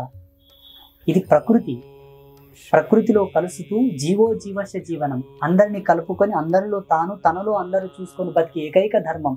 ఇది ప్రపంచానికి ఆమోదం. ఒక్కడ గురూజీ ఎంతమంది ఉన్నారు? నిర్వికార స్థితిలో ఉన్నటువంటి ఆ నిర్వికల్ప, ఆ చిదానంద స్థితి, ఆ చైతన్యం ఏదైతే ఉన్నదో ఏకం. ఆ ఏకమేవ ద్వితీయం బ్రహ్మ. ఆ ఒకటే బహు విధములుగా ప్రకటితమైనది. శక్తి ఒకటే, అనేకములుగా క్రీడలాడుతూ అనేకముగా భాషిస్తూ ఉన్నది.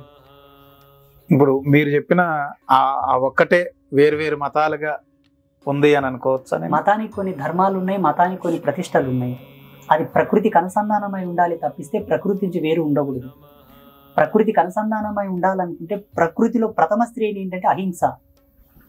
ఏ ధర్మం అహింసని పాటిస్తుంది? ఇప్పుడు ఏ ధర్మం అయితే అగ్నిహోత్రంతో ప్రకృతికి రంజింపజేసి ప్రకృతికి ఆయువు పట్టునిస్తుందో అది మతం, అది ధర్మం. దానికి భూమి మీద స్థానం ఉన్నది, మిగతా వాటికి లేదు. వాళ్ళ ఇష్టం ప్రకారం వాళ్ళు బ్రతకనివ్వండి, మాకు అభ్యంతరం లేదు. మేము దేవదూతలము, మాది మతం, మాకు ఒక దేవుడు ఉన్నాడు అనుకుంటే దైవత్వానికి అహింస ప్రధానం. మీ ధర్మం లోపల కోసుకొని తింటే తప్ప మీకు పొట్టలు తిననప్పుడు మీది ఎట్లా ధర్మం అవుతుంది? మీ దేవుడు ఎట్లా దేవుడు అవుతాడు? తనను తాను ఎప్పుడే కానీ గొప్ప చెప్పుకున్నవాడు దేవుడు కాజాలడు కదా. మా దేవుడే దేవుడు, మీరంతా సైతాన్లు అనే వాళ్ళు ఎట్లా గొప్పవాళ్ళు అవుతారు చెప్పండి? అంటే ఒక్క ఆ చిన్న పదాన్ని పట్టుకొని మనం అంటే విమర్శించటమో కాదు అంటామో అది ఎంతవరకు సబబు నాకు తెలియదు కానీ గురించి. కానీ ఇక్కడ పర్టికులర్ ఇప్పుడు ఈ సంస్కృతంలో చెప్పటం, సంస్కృతంతో మాట్లాడటం, సంస్కృతంలో పెళ్ళిళ్ళు చేయటం అసలు ఎవరికి అర్థం కాని పరిస్థితి, ఎవరికి తెలవని పరిస్థితి. ఇది ఒక అంటే అంధకారంలో మనుషులందరినీ అంధకారంలో పెట్టి కొంతమంది సమాజం మీద దాడి చేస్తున్నారేమోనని నేను అనుకుంటున్నాను. ఇప్పుడు మీరు అట్లా కాకుండా కేవలం అగ్నిహోత్రంతో ముడిపెట్టి అగ్నిహోత్రం చేసేవాళ్ళు లేకపోతే ఈ ధర్మాన్ని పాటించేవాళ్ళు అని మీరు చెప్తా ఉన్నారు. ఇది ఎట్లా సమర్థనీయం గురించి? ఇంటి నిండా దోమలు వస్తే ఒక దోమల బత్తి అంటి పెడతాం మనం. ఆ బత్తి కాలం వచ్చిన పొగతోటి దోమలు చనిపోతాయా లేదా? చనిపోతాయా? నీ కంటికి కనిపించే ఒక ధూమము చేత ఒక మార్పు జరిగినది. ఒక అగ్నికి సంబంధించినటువంటి కార్యము, అందులో వేసి ఆవు నెయ్యి ఏ సమిధల లోపల ప్రకృతికి అనుసంధానమైన ఎనర్జీస్ రిలీజ్ అవుతాయో అటువంటి సమిధలని వాడుతూ యూనివర్సల్ కోర్ లాంగ్వేజ్. సంస్కృత్ అంటే ఏంటో తెలుసా? వినండి. Universal core language. అది నేచర్ ఏదైతే యాక్సెప్టెడ్గా రివీల్ అవుతుందో వాయిస్, ఆ శబ్దార్థాలే సంస్కృతం తప్పిస్తే పిచ్చి లాంగ్వేజ్ కాదు, అంధకారం అజ్ఞానం కాదు. నేను ఒక విషయం చెప్తాను. ఆఫ్రికన్లో కానీ లేకపోతే కొన్ని ప్రదేశాల్లో వాళ్ళు మాట్లాడే భాష ఎవరికి అర్థం కాదు. అంత మాత్రం అది భాష కాదంటే మీరు ఒప్పుకుంటారా? ఒప్పుకో కదా. ప్రకృతి మాట్లాడే భాష ఏంటో నీకు తెలుసా? తెలియదు. అదే సంస్కృత్. 84 లక్షల జీవరాశులు క్రియేట్ చేసే సౌండ్ని ఒకతో కలిపితే ఏ శబ్దధాతువులు వస్తావో దట్ ఈస్ ద సంస్కృత్. 84 లక్షల జీవరాశులు ఏ సౌండ్ అయితే క్రియేట్ చేస్తాయో రకరకాల సౌండ్స్, అన్ని సౌండ్స్ని ఒక దగ్గర క్రోడీకరిస్తూ వచ్చే శబ్దార్థాలే సంస్కృత్. అదే దేవనాగరి భాష, దేవతల భాష. అవే మంత్రాలు, అవే వేదాలు. నేచర్ నుంచి ఉద్భవించినవి. ఒక మనిషి రచించలేదు దాన్ని. నేచర్ ముందు పుట్టిందా, దేవుడు ముందు పుట్టాడా గురుజీ? పరమాత్మకు అంకితమైన తేజస్సు ఉద్భవించిన తర్వాత నేచర్ పుట్టింది. అంటే ముందు దేవుడే పుట్టాడు. ప్రతిదానికి ఒక క్రియేటర్ అని ఉంటాడండి. వితౌట్ క్రియేటర్ నుంచి ఏది తయారు కాదు. అంటే ఏమీ లేకుండా, నేచర్ అనేది లేకుండా, అంటే కంప్లీట్ శూన్యంలో నుంచి దేవుడు పుట్టాడు అంటారా? సైన్స్ కూడా అదే చెప్తారు. బిగ్ బ్యాంగ్ థియరీ అదే చూపిస్తుంది మనకు. బిగ్ బ్యాంగ్ థియరీలో ఇంకా కొన్ని తప్పులు కూడా ఉన్నాయి, మేము చెప్పగలం. సిద్ధాంతంలో దాన్ని క్లియర్గా చెప్తారు. ఖగోళ విజ్ఞానం ప్రకారంగా సృష్టి ఎలా ఆవిర్భావం జరిగిందో క్లియర్గా ఋగ్వేదం ప్రకారంగా ఈజీగా నిరూపణ చేయొచ్చు. కానీ ఒప్పుకోరు. వాళ్ళ అభిమతం అది, వాళ్ళ యొక్క వ్యక్తిత్వమైనటువంటి వికాస జ్ఞానం అది. మా ధర్మం ప్రకారంగా వేదాంతం మాకు బాగా ప్రమాణం. ఉదాహరణ చెప్తాను. వచ్చే సంవత్సరం మార్చి నెలలో వచ్చే పౌర్ణమికి, హోలీ పౌర్ణమి రోజు చంద్రగ్రహణం ఉన్నది. ఇది 2023 డిసెంబర్. ఈరోజు డేట్ ఎంత? 28. వచ్చే సంవత్సరం మార్చి నెలల్లో వచ్చే హోలీ పౌర్ణమి రోజు చంద్రగ్రహణం ఉన్నది. రేపు అన్నది కూడా భవిష్యత్తే కదా. 3 నెలల తర్వాత చంద్రగ్రహణం ఫలానా టైంకి వస్తుంది అని ఇప్పుడే మన పంచాంగంలో చెప్పారు. వీళ్ళు చెప్పిన టైంకి అక్కడ గ్రహణం పడుతుంది అంటారా, లేకపోతే అక్కడ గ్రహణం పడిన సమయానికి ఇక్కడ పంచాంగం రాశారంటారు? పోల్చండి ఒకసారి. అంటే ముందుగా చెప్తున్నారంటే వీళ్ళు దాన్ని చెప్పినట్టే ముందుగానే అంచనా తెలుసు అంటారు. ఇప్పుడంటే ఈ టెలిస్కోప్లు, ఆ స్కోప్లు, ఈ స్కోప్లు వచ్చాయి కదా. పంచాంగ రచన ఎప్పుడు జరిగింది చెప్పండి మీరు? అంటే దీన్ని అంటే పూర్తిగా ఇప్పుడు ఇది శాస్త్రం అంటారా మీరు? పంచాంగం అనేది యూనివర్సల్ టెక్నాలజీ, ఖగోళ విజ్ఞానం. వచ్చే సంవత్సరము, కొత్త సంవత్సరం 2024 సంవత్సరం మార్చి నెలల్లో వచ్చే పౌర్ణమి రోజు చంద్రగ్రహణం ఉన్నది. ఎక్కడెక్కడ చంద్రగ్రహణం ఆ రోజు ఛాయలు ఉంటాయి, ఏ సమయానికి గ్రహణం బట్టి ఏ సమయానికి వీడుతుంది, ఎంత సమయంలో ఉంటుందని ఇప్పుడే పంచాంగంలో లిఖితమై ఉన్నది. అంటే సైన్స్ కి అందందా గురుజీ? సైన్స్ లో కూడా చెప్పగలుగుతారా? ఇట్లా సైన్స్ చెప్పమని చెప్పండి. అంటే నాకు కూడా తెలియదు గురుజీ. నేను సుమారుగా ఒక 12 లక్షల సంవత్సరాల క్రితం పంచాంగ రచన జరిగింది సుమారుగా. నా ఎక్స్పెక్టేషన్, నా అనుభవం ఇంకా అంతకు ముందేనండి. పంచాంగ రచన అనేది, సూర్య సిద్ధాంతం అనేది కూడా ప్రామాణికంగా గీ సంవత్సరం అని చెప్తారు. గీ బ్రహ్మకల్పం, గీ మన్వంతరము, గీ ఇక్కడ నుంచి చెప్తారు.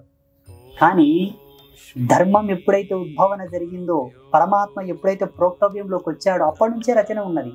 అప్పటి నుంచే గ్రహణాల యొక్క స్థితిగతుల గురించి చెప్పబడి ఉన్నది.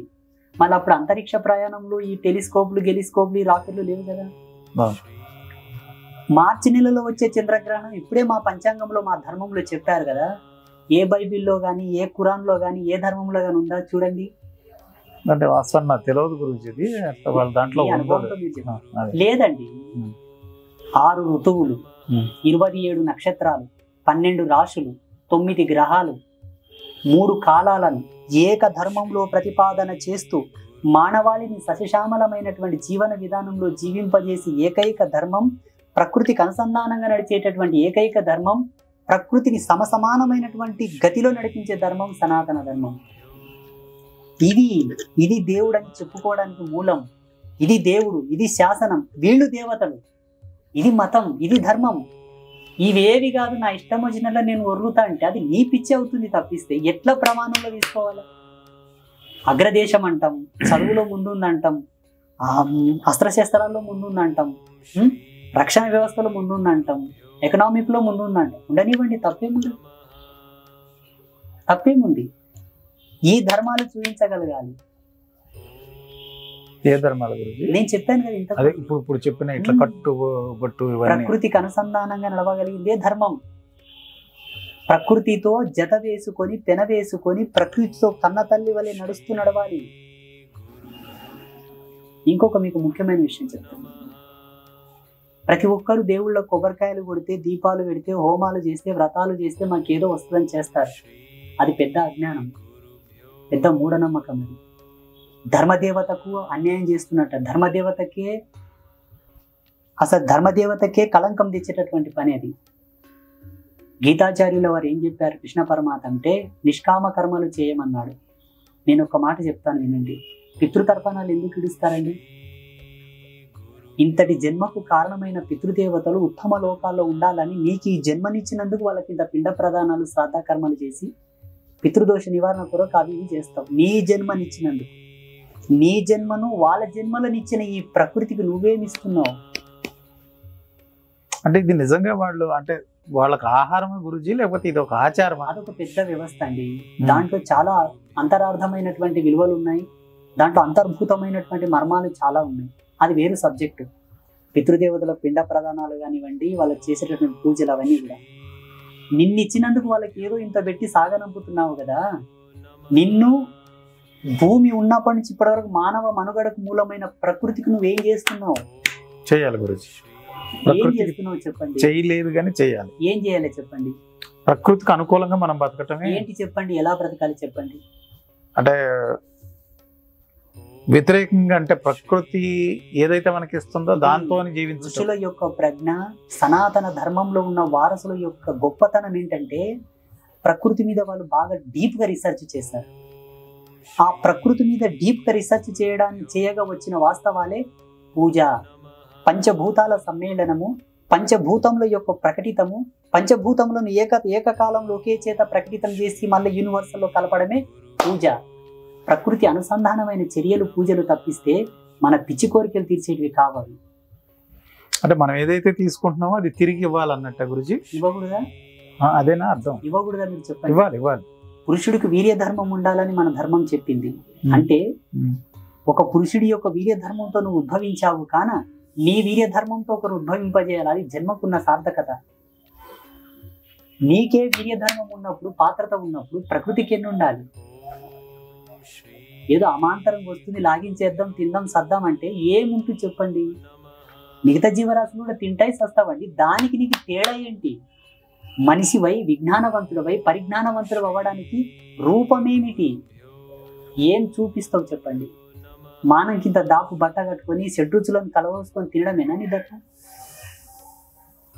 చాలా అంతరార్థం ఉంది, చాలా very depth and smart technology in our ధర్మ. మాటలు మూగబోతున్నాయి గురుజీ మీరు చెప్తున్నప్పుడు. అంటే విషయ అవగాహన నాకు లేకనో, లేకపోతే ధర్మం పేరుతో మీరు చెప్తున్నటువంటి బోధలో ఉన్న గొప్పతనమో తెలియదు కానీ నా మాటలు అయితే మూగబోతున్నాయి. అడగాలని మీరు పెద్దవాళ్ళు, నేను ఎప్పుడు తప్పు. నేను నిజమే చెప్తున్నాను గురుజీ. నేను ఒక విషయం చెప్తాను. నేను ప్రకృతితో కలిసి సహవాసం చేస్తాను. నా జన్మకు నేను బాగా ఫీల్ అయిన నాలో గొప్పతనం అనుకోండి, నాలో నేను ఇష్టపడే అంశం ఏదైనా ఉందంటే నేచర్ అంటే నాకు చాలా ప్రాణం. నేను ఎందుకు మన ధర్మానికి ఎక్కువ బానిసలా ఉండి మన ధర్మమే గొప్పదని ఎందుకు చాటి చెప్తానంటే, మన ధర్మంలో ప్రకృతికి కించిత్తైన అపాయం తలపెట్టినటువంటి మూలాలు ఉన్నాయి. ఒక గంట టన్ను మన కొట్ట శబ్దార్థాలకు ఎంత రిఫ్లెక్షన్ ఉంది. ఒక పచ్చకర్పూరం వెలిగిస్తే ఆ ధూమం నేచర్లో కలవగా ఎంత ఆహార్యం ఏర్పడుతున్నది. భగవంతునకు నివేదించేటటువంటి జలము, అర్ఘ్య ఆచమనీయ పాత్రలో నీళ్లు నీటి స్వరూపం. వెలిగించే దీపము, హారతులు వెలిగే అగ్ని స్వరూపం. ఆ వెలిగించే ధూపం పొగ వాయు స్వరూపం. నివేదించే నివేదనలు పంచభక్ష పరమన్నాలు భూమి స్వరూపం. ఇవన్నీ కలిపి భగవంతుని ముందు నుంచి ఆరగింపు చేసేటటువంటిది ఆకాశ స్వరూపం. పంచభూతాలు వ్యక్తమవుతున్నాయి అక్కడ. ఏ ధర్మంలో ఉంది చెప్పండి? భూత ప్రాయోపవేశం ఏ ధర్మంలో ఉన్నది? పంచభూతముల యొక్క అనుసంధానమైన క్రియ, చర్య, ప్రతిచర్య, అనుసంధానమైనటువంటి విధి ఏ ధర్మంలో ఉంది చెప్పండి? ఒక క్యాండిల్ వెలిగించి ఒక గంట ఏడుస్తాడు ఓగాతని, ఏది వెలిగించకుండా మోకాల మీద పడి ఏడుస్తాడు ఇంకొకతని. ఇవి ధర్మాలా? ఏడవడం మనకు రాదా? మన ధర్మంలో ప్రార్థన ఎవరు చేయమన్నారో తెలుసా? అంగవైకల్యంతో ఉన్నవాడు, అనారోగ్యంతో ఉన్నవాళ్ళు, వృద్ధులు, పసిపిల్లలు, నడవలేని వాళ్ళు, నపుంసకులు ప్రార్థన చేయమని ఉన్నది. కాళ్ళు చేతులు గట్టి ఉండి, నడవగలిగి, ఆరోగ్యంగా ఉండి, అన్నీ చేయగలిగిన నీవు ఎందుకు ఏడుస్తూ మోకరిల్లుతూ ప్రార్థన చేస్తావయ్యా? నడువు, పుణ్యక్షేత్రాలు తిరుగు, పుణ్యతీర్థాల్లో మునుగు, పుణ్యకార్యములు చేయి, ధర్మకార్యములు చేయి, సమాజ సేవ చేయి, రక్షకుడవై, యోధుడవై, వీరుడవై, విప్లవకారుడవై జీవించు ధర్మం ప్రకారంగా. మన ధర్మాన్ని విడిపోవద్దు. గురుజీ ఇప్పుడు మీరు చెప్తున్న అంశాలన్నీ కూడా ఇప్పుడు వేరే మతస్థులు వాళ్ళిద్దరు కూడా, ఒకళ్ళు బైబిల్ తరపున, ఒకళ్ళు ఖురాన్ తరపున వచ్చి కూర్చున్నారు అనుకోండి. ఇప్పుడు వాళ్ళ ముందు కూడా వాళ్ళ ధర్మం వాళ్ళు చెప్తున్నప్పుడు మీ ధర్మాన్ని మీరు చెప్తూ ముగ్గురు కలిసి ఒక నిర్ణయానికి రావటమో లేకపోతే విభేదించటమో చేయగలుగుతారా? మీరు యాక్సెప్ట్ చేస్తారా? అవకాశం ఉంటే కనుక. 100% మన ధర్మాన్ని ఒప్పుకోరు. ఎందుకోసం అంటే మన ధర్మంలో కట్టుబాట్లు ఎక్కువ ఉంటాయి. వాళ్ళ ధర్మం ఈజీనెస్, వెరీ ఈజీనెస్, ఇష్టం వచ్చినట్టు ఉండొచ్చు. మన ధర్మం ఏం చెప్తా తెలుసా? మూత్ర విసర్జన చేసిన కాళ్ళు కడుక్కోండి, మల విసర్జన చేస్తే స్నానం చేయమంటారు. దాంట్లో ఎంతో వైజ్ఞానికమైన దృక్పథం ఉన్నది. ఒక మహిళామూర్తి బహిష్ట అయిపోతే కూడా ఆమె చుట్టూ 5 రోజుల వరకు ఎంత నెగిటివ్ బ్యాక్టీరియా ఫార్మింగ్ ఉంటుంది, ఆన్ సైన్స్ రికార్డెడ్. అది విజ్ఞాన వికసితం కాకన ముందు, సైన్స్ డెవలప్డ్ కాకన ముందు నుంచి ఆచారాలు ఉన్నాయి. అట్లా మన దాంట్లో పద్ధతులు ఎక్కువ ఉన్నాయి కాబట్టి వాళ్ళకి నచ్చదు. ఇంకొకటి విచ్చలవిడిగా ఎప్పుడు పడితే అప్పుడు కూర తెచ్చుకొని తిందామంటారు మాంసం. మన దాంట్లో అట్లా లేదు. వారాలు, తిథులు, మంచి చెడు ఉంటాయి. వాళ్ళు రారు, ఒప్పుకోరు. ఎప్పుడు ఒప్పుకుంటారంటే కరోనా లాంటి భయంకరమైనటువంటి యముడు ఒకడు తాండవిస్తే మాంసం తింటే చచ్చిపోతారు, అప్పుడు తినరు. అసలు ఈ మాంసం తింటే చచ్చిపోతారు, మాంసం తినొద్దు అనే కాన్సెప్ట్ ఆది మానవుడు మాంసం తినకుండా లేడు కదా గురూజీ. ఆ సంతతే కదా మనం. మానవుడు మాంసం తిన్నాడని ఎక్కడ రూల్ ఉంది? వాళ్ళు పళ్ళు ఫలాలు తిని బతికారని సంబంధించినటువంటి చదువు. ఈ దేశం ఎప్పుడు మాంసం తిని బట్ట కట్టలే. పాకశాస్త్రం ఎప్పుడు రచించారు? 3000 రకాల వ్యంజనాల గురించి, అనేక రకాల పిండి వంటల గురించి, రకరకాలైన వంటల గురించి రచించారు పాకశాస్త్రంలో. ఎప్పుడు రాశారు? అంటే ఇది ఏదైనా మొదటి ప్రపంచం కాకుండా ఈ మధ్య కాలంలో కదా పంటలు ఇవన్నీ పెరిగి. ఆరంభంలో మాంసం తిన్నారన్న సంస్కృతి విదేశీ సంస్కృతి. ఈ దేశంలో ఎప్పుడు అది జరగల. మరి ఏం తినుంటారు గురుజీ? పుష్టిగా ఫలములు, కందమూలాలు, ధాన్యము, వ్యవసాయము, పంటలు పండించుకొని రసోపేతమైనటువంటి పాకములు భుజించి ఆరోగ్యకరమైనటువంటి జీవితాన్ని జీవించారు. 200 ఏళ్ళు ఋతుధర్మాన్ని అనుసరించి ఋతుకాల ధర్మానికి అనుసంధానంగా బ్రతికారు.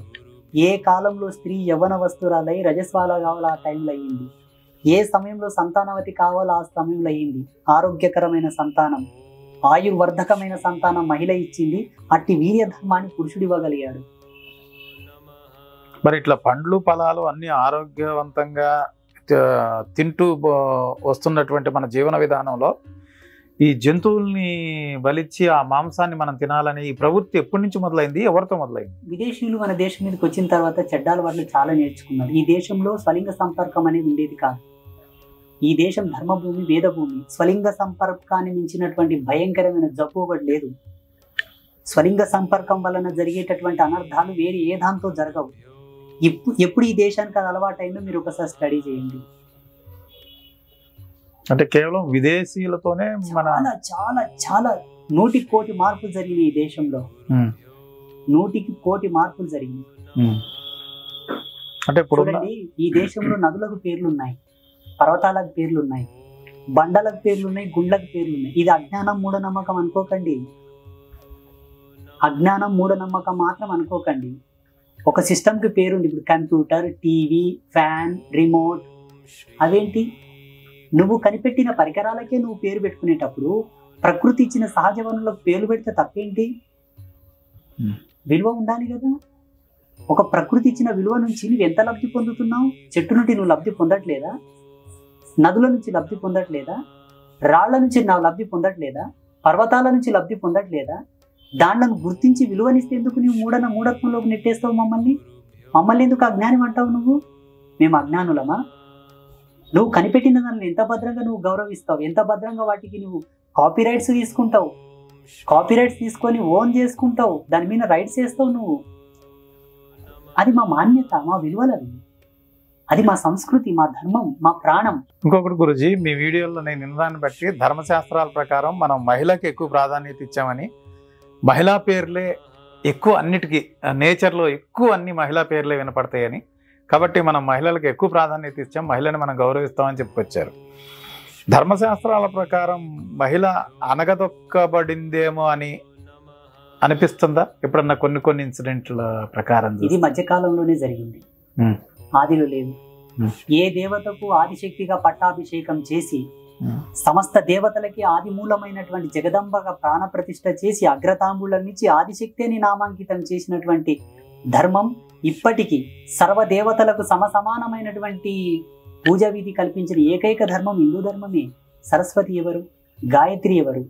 లలిత ఎవరు? కాళిక ఎవరు? వీళ్ళంతా ఇప్పటికి పూజలు అందుకుంటున్నారు కదా. ఎవరు వీళ్ళంతా? ఎవరు చెప్పండి, మీరు చెప్పండి. మరి వాళ్ళని అనగదొక్కి వాళ్ళని అణచివేత గురి చేస్తే వాళ్ళని పూజించే వాళ్ళు ఎవరు? మరి విదేశీయులు పూజిస్తున్నారా? ఎవరు పూజిస్తున్నారు మీరు చెప్పండి. అంటే నాకు ఒక విచిత్రమైన ప్రశ్నలు గురుజీ. ఇప్పుడు స్వామివారు విష్ణుమూర్తి పాదాలు ఒత్తుకుంటా కూర్చుని ఇప్పుడు అదే సంస్కృతి మనకి ఇప్పుడు మొగుడు కాళ్ళు ఒత్తుకుంటా పెళ్ళాం బతకాలో లేకపోతే కాళ్ళు విసుకుంటా బతకాలో అంటే అక్కడ దేవుళ్ళలో కూడా ఎక్కువ చూపించింది. అంటే ఎప్పుడు ఈ లక్ష్మీదేవి కాళ్ళు ఒత్తుకుంటా కూర్చోవటం అవే చూపించారు. అంటే అది సీతను అడవులకు పంపించి ఇదేరా బాబు నువ్వు ఆ కష్టాల్లోనే బతకాలన్నారు. అంటే ఏంటి ఆ సమయం సందర్భం? ఇప్పుడు నేను చెప్తాను, దాని విషయం నేను చెప్తాను. రాముడు పడ్డ కష్టాన్ని నీకు గ్రంథ రూపంలో బయటకు తెచ్చారు తప్ప సీత పాత్ర ఏమి లేదంటారా ఆ కష్టంలోనూ? లేకపోతే ఆ మొత్తం జరిగిన ఆ ఎపిసోడ్ ఏదైతే ఉందో సీతను ఎందుకు, అసలు సీత పాత్ర మహిళలను అంతా మనం గౌరవించుకుంటే సీత పాత్రను ఎందుకని మనం హైలైట్ చేయలేకపోయాం? రాముడు కూడా రాముడు రాముడు రాముడు రాముడు ఎందుకని? ఇదంతా కొంతమంది భాగవతులు భక్తులు కల్పించినటువంటి కల్పితం. ఇదంతా భాగవతులు భగవంతుని మీద అమితమైన భక్తున్న వాళ్ళు చేసినటువంటి కల్పితాల వల్ల. సీత లేని రామాయణం గుడ్డిది, సీతనే రామాయణమునకు మూలం. ఇది తెలిసిన వాళ్ళు అంగీకరించే మాట. రాముడే గొప్పవాడు, రాముడే ఎందుకు హైలైట్ అయ్యాడంటే ఇక్కడ కొంతమంది రామ భక్తి పరులు ఎవరైతే ఉంటారో రామ రామ రామ రామ అని రామనామము పలికితేనే మోక్షమురా, రామనామమే తారకమురా, తారకమైనటువంటి రామనామమే నిన్ను తరింపజేయునురా అని కొంతమంది చెప్పడం వల్ల కట్టుబానిసలైపోయారు. సీతారాం అంటే తప్ప మోక్షం రాదండి. సీత లేని రామనామానికి పరిపూర్ణత లేదు. ఇది ధర్మం చెప్పిన మాట. కాకపోతే చెప్పేవాళ్ళు వినేవాళ్ళలో జరిగినటువంటి మోసం ఇది. వాల్మీకి రామాయణంలో కూడా అట్లాగే అప్పుడు అదే కదా, అది బేస్ చేసుకునే కదా రామనామమే రామనామమే మోక్షపదం అని చెప్తారు చూసారా. ఇప్పుడు తెలియని వాళ్ళు అంతా విశ్లేషించి అర్థం చేసుకోరు కదండి. ఇప్పుడు రెడ్డి గారు ఇదండి విషయం అంటే మీకు నా మీద గౌరవం ఉండడం చేత అంగీకరిస్తారేమో. అట్లా జరిగిందనమాట. విష్ణుమూర్తి పాదాలు లక్ష్మీదేవి ఒత్తుతూ ఉండదన్న విషయం ఏదైతే ఉన్నదో అది భావాత్మకంగా జ్ఞాన రూపంతో దాని అర్థం వేరు ఉన్నది. రూపకంగా మీకు ఇంకోలాగా అర్థమై ఉండవచ్చు. దాన్ని విశదీకరించి విశ్లేషించాలంటే దానికి సిద్ధాంత జ్ఞానం కావాలి. మీకు అది అర్థం కాదు. ఒకవేళ మీకు అర్థం అవ్వాలంటే నేను చెప్తాను. భర్త పాదాలు భార్య ఒత్తడం లోపల చాలా ధర్మోన్నతి ఉన్నది. దాంపత్య ధర్మానికి మూలం ఉన్నది. వంశధర్మానికి ఒక ప్రధానం ఉన్నది. పోనీ భార్య కాళ్ళు భర్తను ఒత్తమనండి, తప్పేముంది? ఒత్తుతారా? ఒత్తుతారా? అక్కడ ఈగో అడ్డం. ఎందుకులే ఉప్పు తలకాయ నొప్పి, మనమే వాళ్ళ కాళ్ళు ఒత్తుదాము, వాళ్ళు సాక్రిఫైస్ చేసి మీ కాళ్ళు ఒత్తుతున్నారు. అది కూడా తప్ప. వాళ్ళు మనసు పూర్తి ఒత్తుతున్నారు. అక్కడ బానిసత్వం అనుకుంటే అది నీ తప్పు. ఆ మాటకు నేను అన్యమంటానంటే నీ తల్లి నీ తండ్రితో బానిసలా పడుకొని నేను కన్నదని నేను అంటాను. అది తప్ప అంటావా? ఇక్కడ కాళ్ళు ఒత్తితేనే నీకు బానిసత్వం వ్యక్తమైనప్పుడు అది కూడా బానిసత్వమే కదా. అది బానిసత్వం ఎందుకు అవుతుంది? ఇది ఎట్లా బానిసత్వం అవుతుంది? ఎందుకు వస్తాలి మరి? ఎందుకు కనాలి నిన్ను? అది రెండు అంటే మీరు అర్థం చెప్పగలిగితే నేను చెప్తాను. అంటే మేల్ ఫీమేల్ అంటేనే అది కదా గురించి కదా. అట్లా మీరేం అర్థం చేసుకోవాలంటే పురుషుడి యొక్క శరీర ధర్మానికి ఉన్నటువంటి ఆరా సిస్టమ్ అంతా కూడా ఒక ఓజస్సులో ఉంటుంది, ఒక తేజస్సులో ఉంటుంది.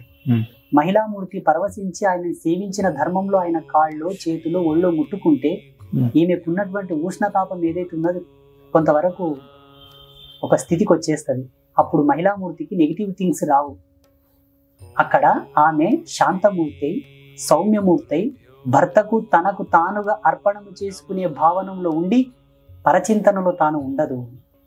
కులధర్మ పత్ని యొక్క ధర్మాల కట్టుబడి జీవించేటటువంటి ఉత్తమ క్రియ తంతు, అంతేగాని బానిసత్వం కాదు.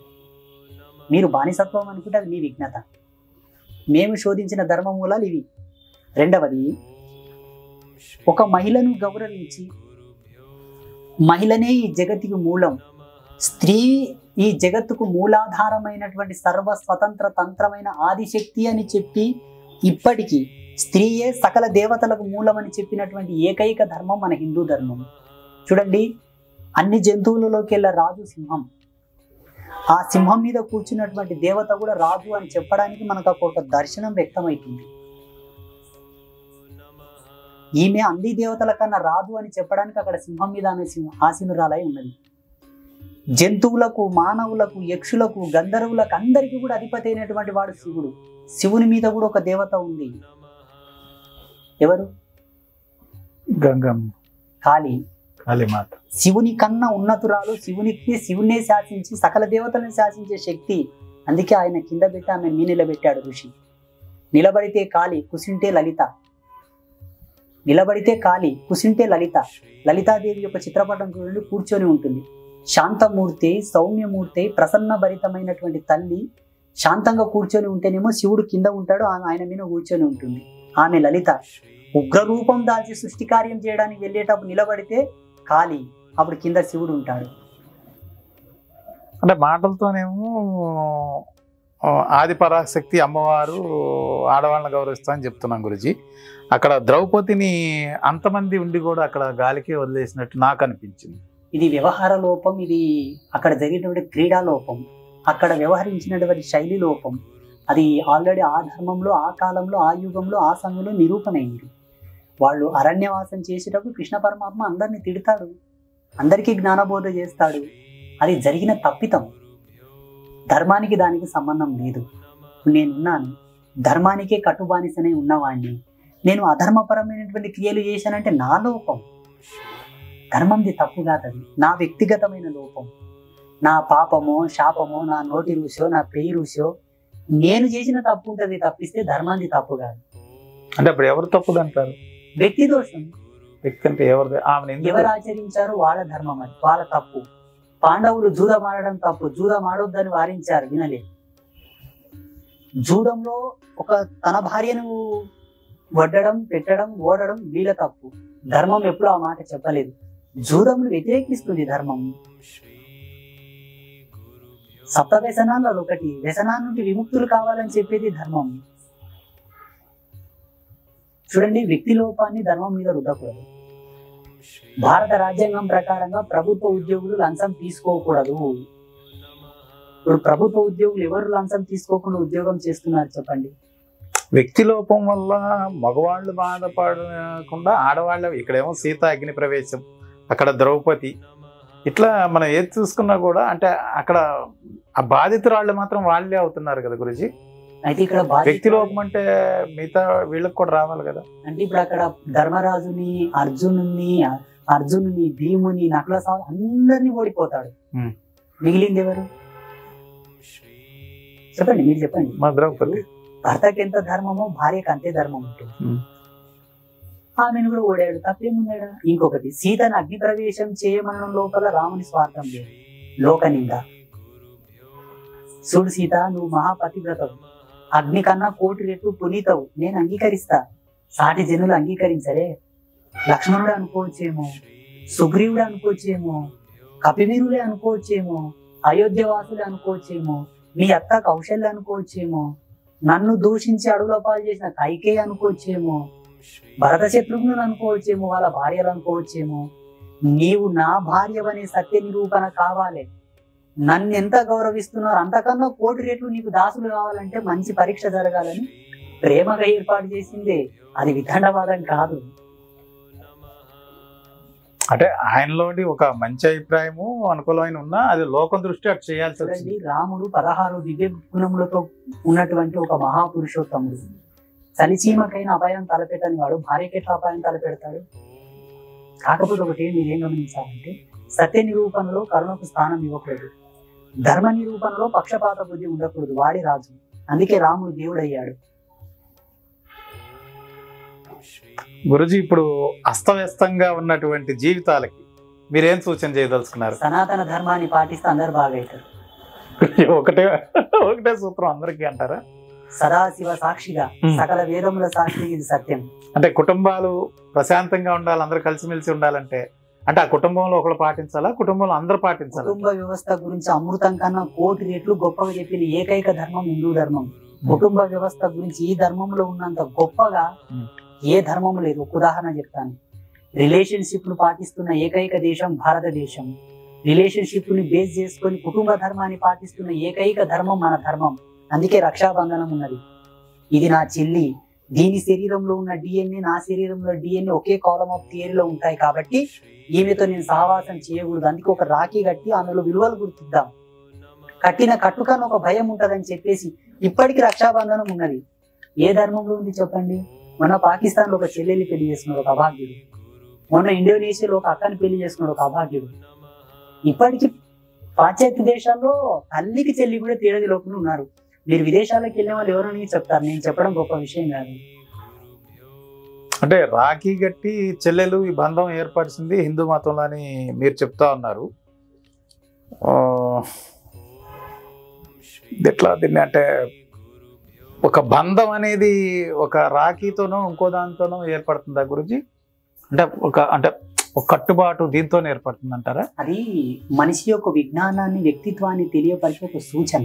అంటే ఈ మాట ఎందుకు అడిగానంటే, మొన్న ఒక మహిళామూర్తి దాదాపు 80 years అబౌవ్ ఆవిడ ఒక వీడియో ఏం పెట్టిందంటే, ఈ హిందువుల్లోనే ఓల్డ్ ఆశ్రమాలు ఎక్కువగా ఉన్నాయి, ఎక్కడ ఏ క్రిస్టియన్లోనూ ఏ ముస్లిమ్స్లోనూ లేవు, నేను హిందూవాదినే, నేను ఇప్పటికీ రామాయణ భారతాలు చదువుతూ ఉన్నాను, అదే ఫాలో అవుతున్నాను, అదే బతుకుతున్నాను, అట్లాగే చచ్చిపోతాను, కానీ ఈ వృద్ధాప్య ఆశ్రమాలు మాత్రం హిందువుల్లో ఉన్నాయి, ఇక్కడున్న లోపం ఏంటో అక్కడ లేకుండా ఉండటానికి అక్కడ ఏంటో అని ఆవిడ ఒక వీడియో చేసింది. చాలా ఆవేదనపూరితమైన వీడియో చేసింది.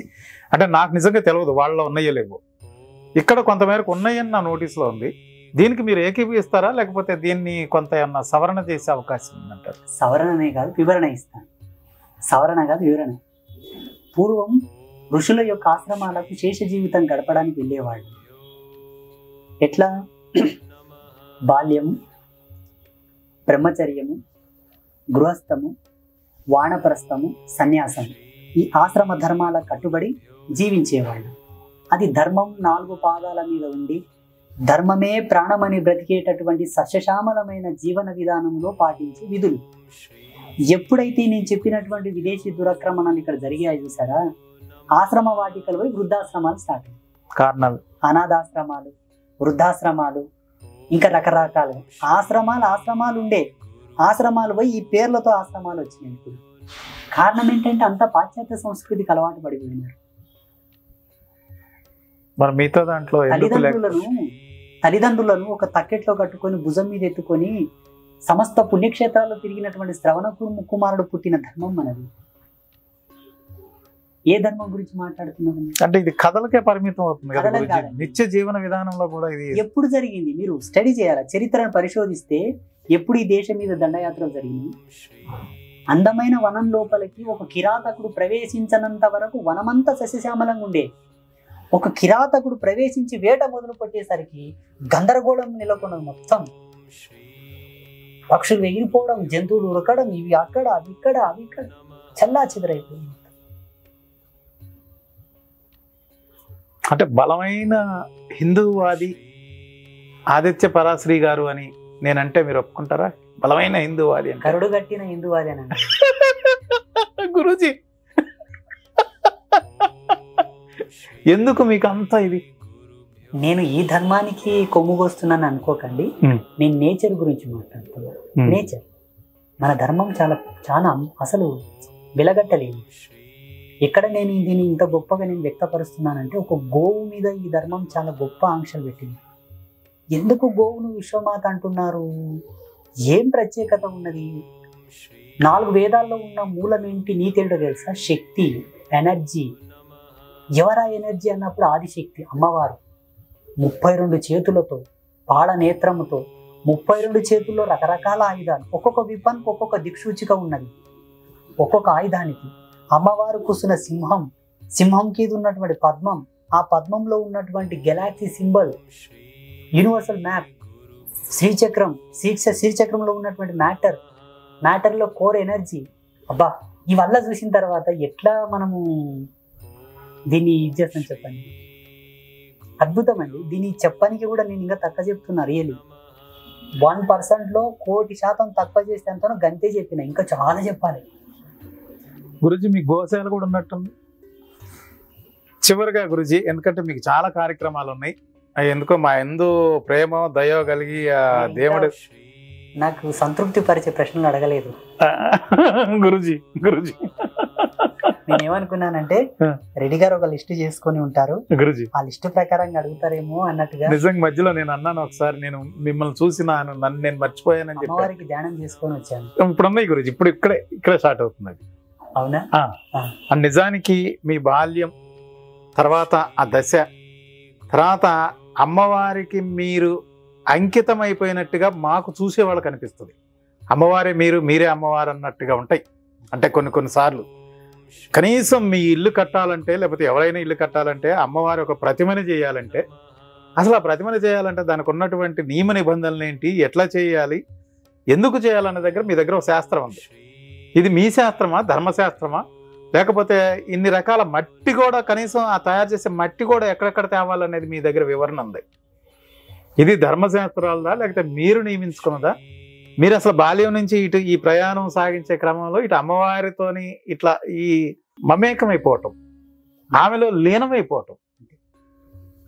అసలు కొన్ని సందర్భాల్లో అంటే గురువు గారు మన లోకంలో లేరా, ఈయన కంప్లీట్ అంటే నిజం చెప్పాలంటే ఈయన ఒక రకమైనటువంటి అంటే ఒక పిచ్చ, ఈయనకి ఏంటి ఇంత స్థితి, ఇది ధ్యానం కంటే ఇంకా ఎక్కువనా అనిపించిన సందర్భాలు కూడా ఉన్నాయి. Thank you so much. అది ఒక్కసారి చెప్తారా గురుజీ?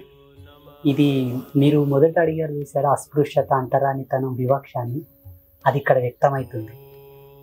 వాస్తవానికి నేను అమ్మవారిని స్థాపన చేసిన విధానం, అక్కడున్న రుద్రశూలం, అక్కడ వెలుగుతున్న అఖండ జ్యోతులు, మన పీఠంలో జరిగే గోమాత కళ్యాణం, ఆవుకు పెండ్లి, అక్కడ జరిగే బ్రహ్మోత్సవాలు, ఆ ముగ్గురమ్మల ప్రతిష్ట, ఇదంతా కూడా ప్రపంచంలో ఉన్న కోటాను కోట్ల ధర్మశాస్త్రాలు, మంత్రశాస్త్రాలు, వేదాల్లో, ఉపనిషత్తులు, తంత్రశాస్త్రాల్లో ఎక్కడ కూడా లేదు.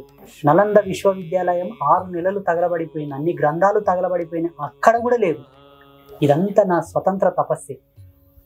నా కసి ఏంటో తెలుసా, ఈ ప్రపంచంలో ఎక్కడా లేని విధంగా ఒకటి జరగాలి, అప్పుడే నా తపస్సుకు పరిపూర్ణత. అందరూ చీకెళ్ళలాగా విగ్రహాలు తీసుకొచ్చి పెడితే ఏం గొప్పతనం ఉంటే చెప్పండి. పోనీ ఏదో పిచ్చి పిచ్చిగా చేద్దామా? వద్దు. ప్రపంచమే గర్వించదగ్గ విషయం ఒకటి చేయాలి, సావాలి అన్న ఒక కసితోటి 3 సంవత్సరాలు తపస్సు చేస్తే నా స్వతంత్ర దర్శనంకి వచ్చినటువంటి ఆ సాక్ష్యాలే అక్కడ వెలిసినటువంటి క్షేత్రం. అంటే మనపూర్వకంగా మీకే లోపల అనిపించిందా గురుజీ ఇట్లా చేయాలి? తపస్సు అంటే మనము రాత్రి పడుకుంటే కళలు వస్తాయి చూడండి గురుజీ, ఒక type of deep mode of sleep లోకి వెళ్తేనే కళలు వస్తాయి, లేకపోతే రావు. గురుజీ అట్లా ధ్యానం అనే ఒక స్థితిలో లయం అవ్వాలి. ఆ లయము సమాధి అయితేనే ఆ దేవత తాలూకు ప్రతిబంధన, ఆ మెలకువలు మనకు వినిపిస్తాయి. ఆ విధంగా వచ్చినటువంటి దర్శనాలే మన క్షేత్రంలో. అయితే నేను దర్శించిన దర్శనాలు, ఆ 18 శూలములు కలిగినటువంటి మహారుద్రశూలం, 10 అఖండ జ్యోతులు సూర్యకిరణాలతో వెలగడం, ఒక్కొక్క జ్యోతికి 10 మహావిద్యలో ఒక్కొక్క శక్తి ఆవాహన చేయడం, వితౌట్ నిప్పుతోటి జ్యోతులతో సూర్యకిరణాలతో వెలిగించడం, 52 రకాల మృత్తికలను ఏకకాలంలో సేకరించి సప్తజీవ జలాలతోటి మిశ్రితం చేసి 1 గంట 45 నిమిషాలు కనురెప్ప కొట్టకుండా ముగ్గురమ్మలను ఒక చేత ప్రకటితం చేయడం అనేది మానవ శక్తికి మించిన 1 కోటి రెట్ల సాహసం అది. అయితే ఇది ఏదో ఒక బ్రాహ్మణుడు చేసి ఇది వరకు ప్రపంచంలో అన్ని అవార్డులు రివార్డులు వస్తుండే. గురుజీ మీ నోటి వెంట నేను వింటాను అని అనుకోలే, మొదటి నుంచి కూడా అసలు ప్రశ్నలు రావట్లేదు అని అంటానే ఉన్నాను నేను. ఒక విషయం లాస్ట్ ఇంకొకటి, ఏ బ్రాహ్మణుడో, ఏ ఆశ్రమవాసియో, మఠాధిపతి, పీఠాధిపతి ఒక ఉన్నత కులంలో పుట్టిన ఆయన ఇటువంటి ఆవిష్కరణ చేసి ఉంటే, నేను సుమన్ టీవీలో ఫస్ట్ టైం ఇంటర్వ్యూ ఇచ్చాను దీని గురించి. ఆ ఇంటర్వ్యూ ఇచ్చి కూడా 3 months అవుతుంది.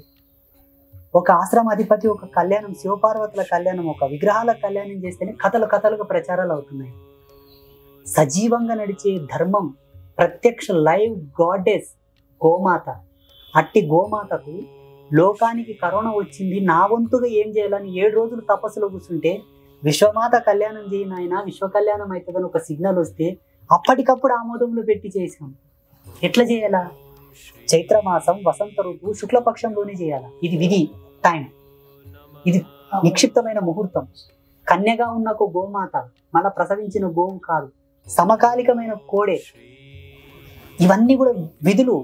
అన్ని ధర్మమూలాలను అనుసరించి గోమాత కళ్యాణం చేసి ఆ పుణ్యశక్తిని లోకం కోసం ధారపోస్తే, ఏ మాత్రం కనీసము గుమ్మానికి రాసే పసుపు కూడా విలువదిలో వాళ్ళకు డాక్టరేట్లు ఇస్తున్నారు. డాక్టరేట్లు, పెద్ద పెద్ద బిరుదులు. మీరు అన్నది ఇది ఏదైతే ఉన్నదో ఇక్కడ వ్యక్తం అవుతుంది గురుజీ. ఇప్పుడు మనసు కొంచెం నిమ్మలించింది గురుజీ. అయ్యో నిజంగా గురుజీ, ఎందుకంటే మీరు ఆ ధర్మశాస్త్రం అని చెప్పి నన్ను ఒక రకంగా నా మీద బరువు పెట్టి నన్ను కిందికి వచ్చినట్టు అయింది. ధర్మశాస్త్రం పేరుతో, ధర్మశాస్త్రం అంటే నేను మాట్లాడలేకపోతున్నాను. నేను ధర్మం ప్రకారమే పోతాను, ధర్మశాస్త్రం ప్రకారం పోతాను అన్నప్పుడు నాకు మాటలు రావట్లేదు.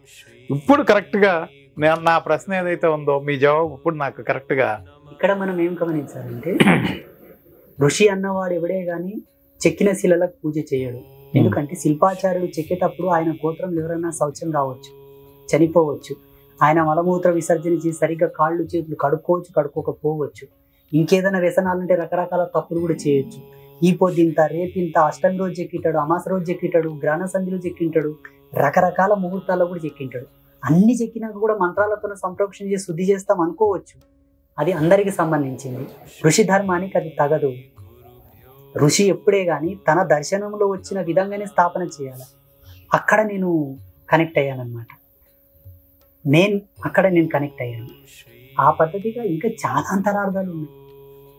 గురుజీ, ఇప్పుడు మీరు ఎక్కడైతే ప్రతిష్ఠించారో అమ్మవారిని, ఇది అంటే ఇంతకు ముందు ఉన్న అమ్మవార్ల కంటే ఒక ప్రత్యేకమైనటువంటి అనుభూతి, ప్రత్యేకమైనటువంటి ఒక శక్తి స్వరూపంగా మేము అనుకోవచ్చా?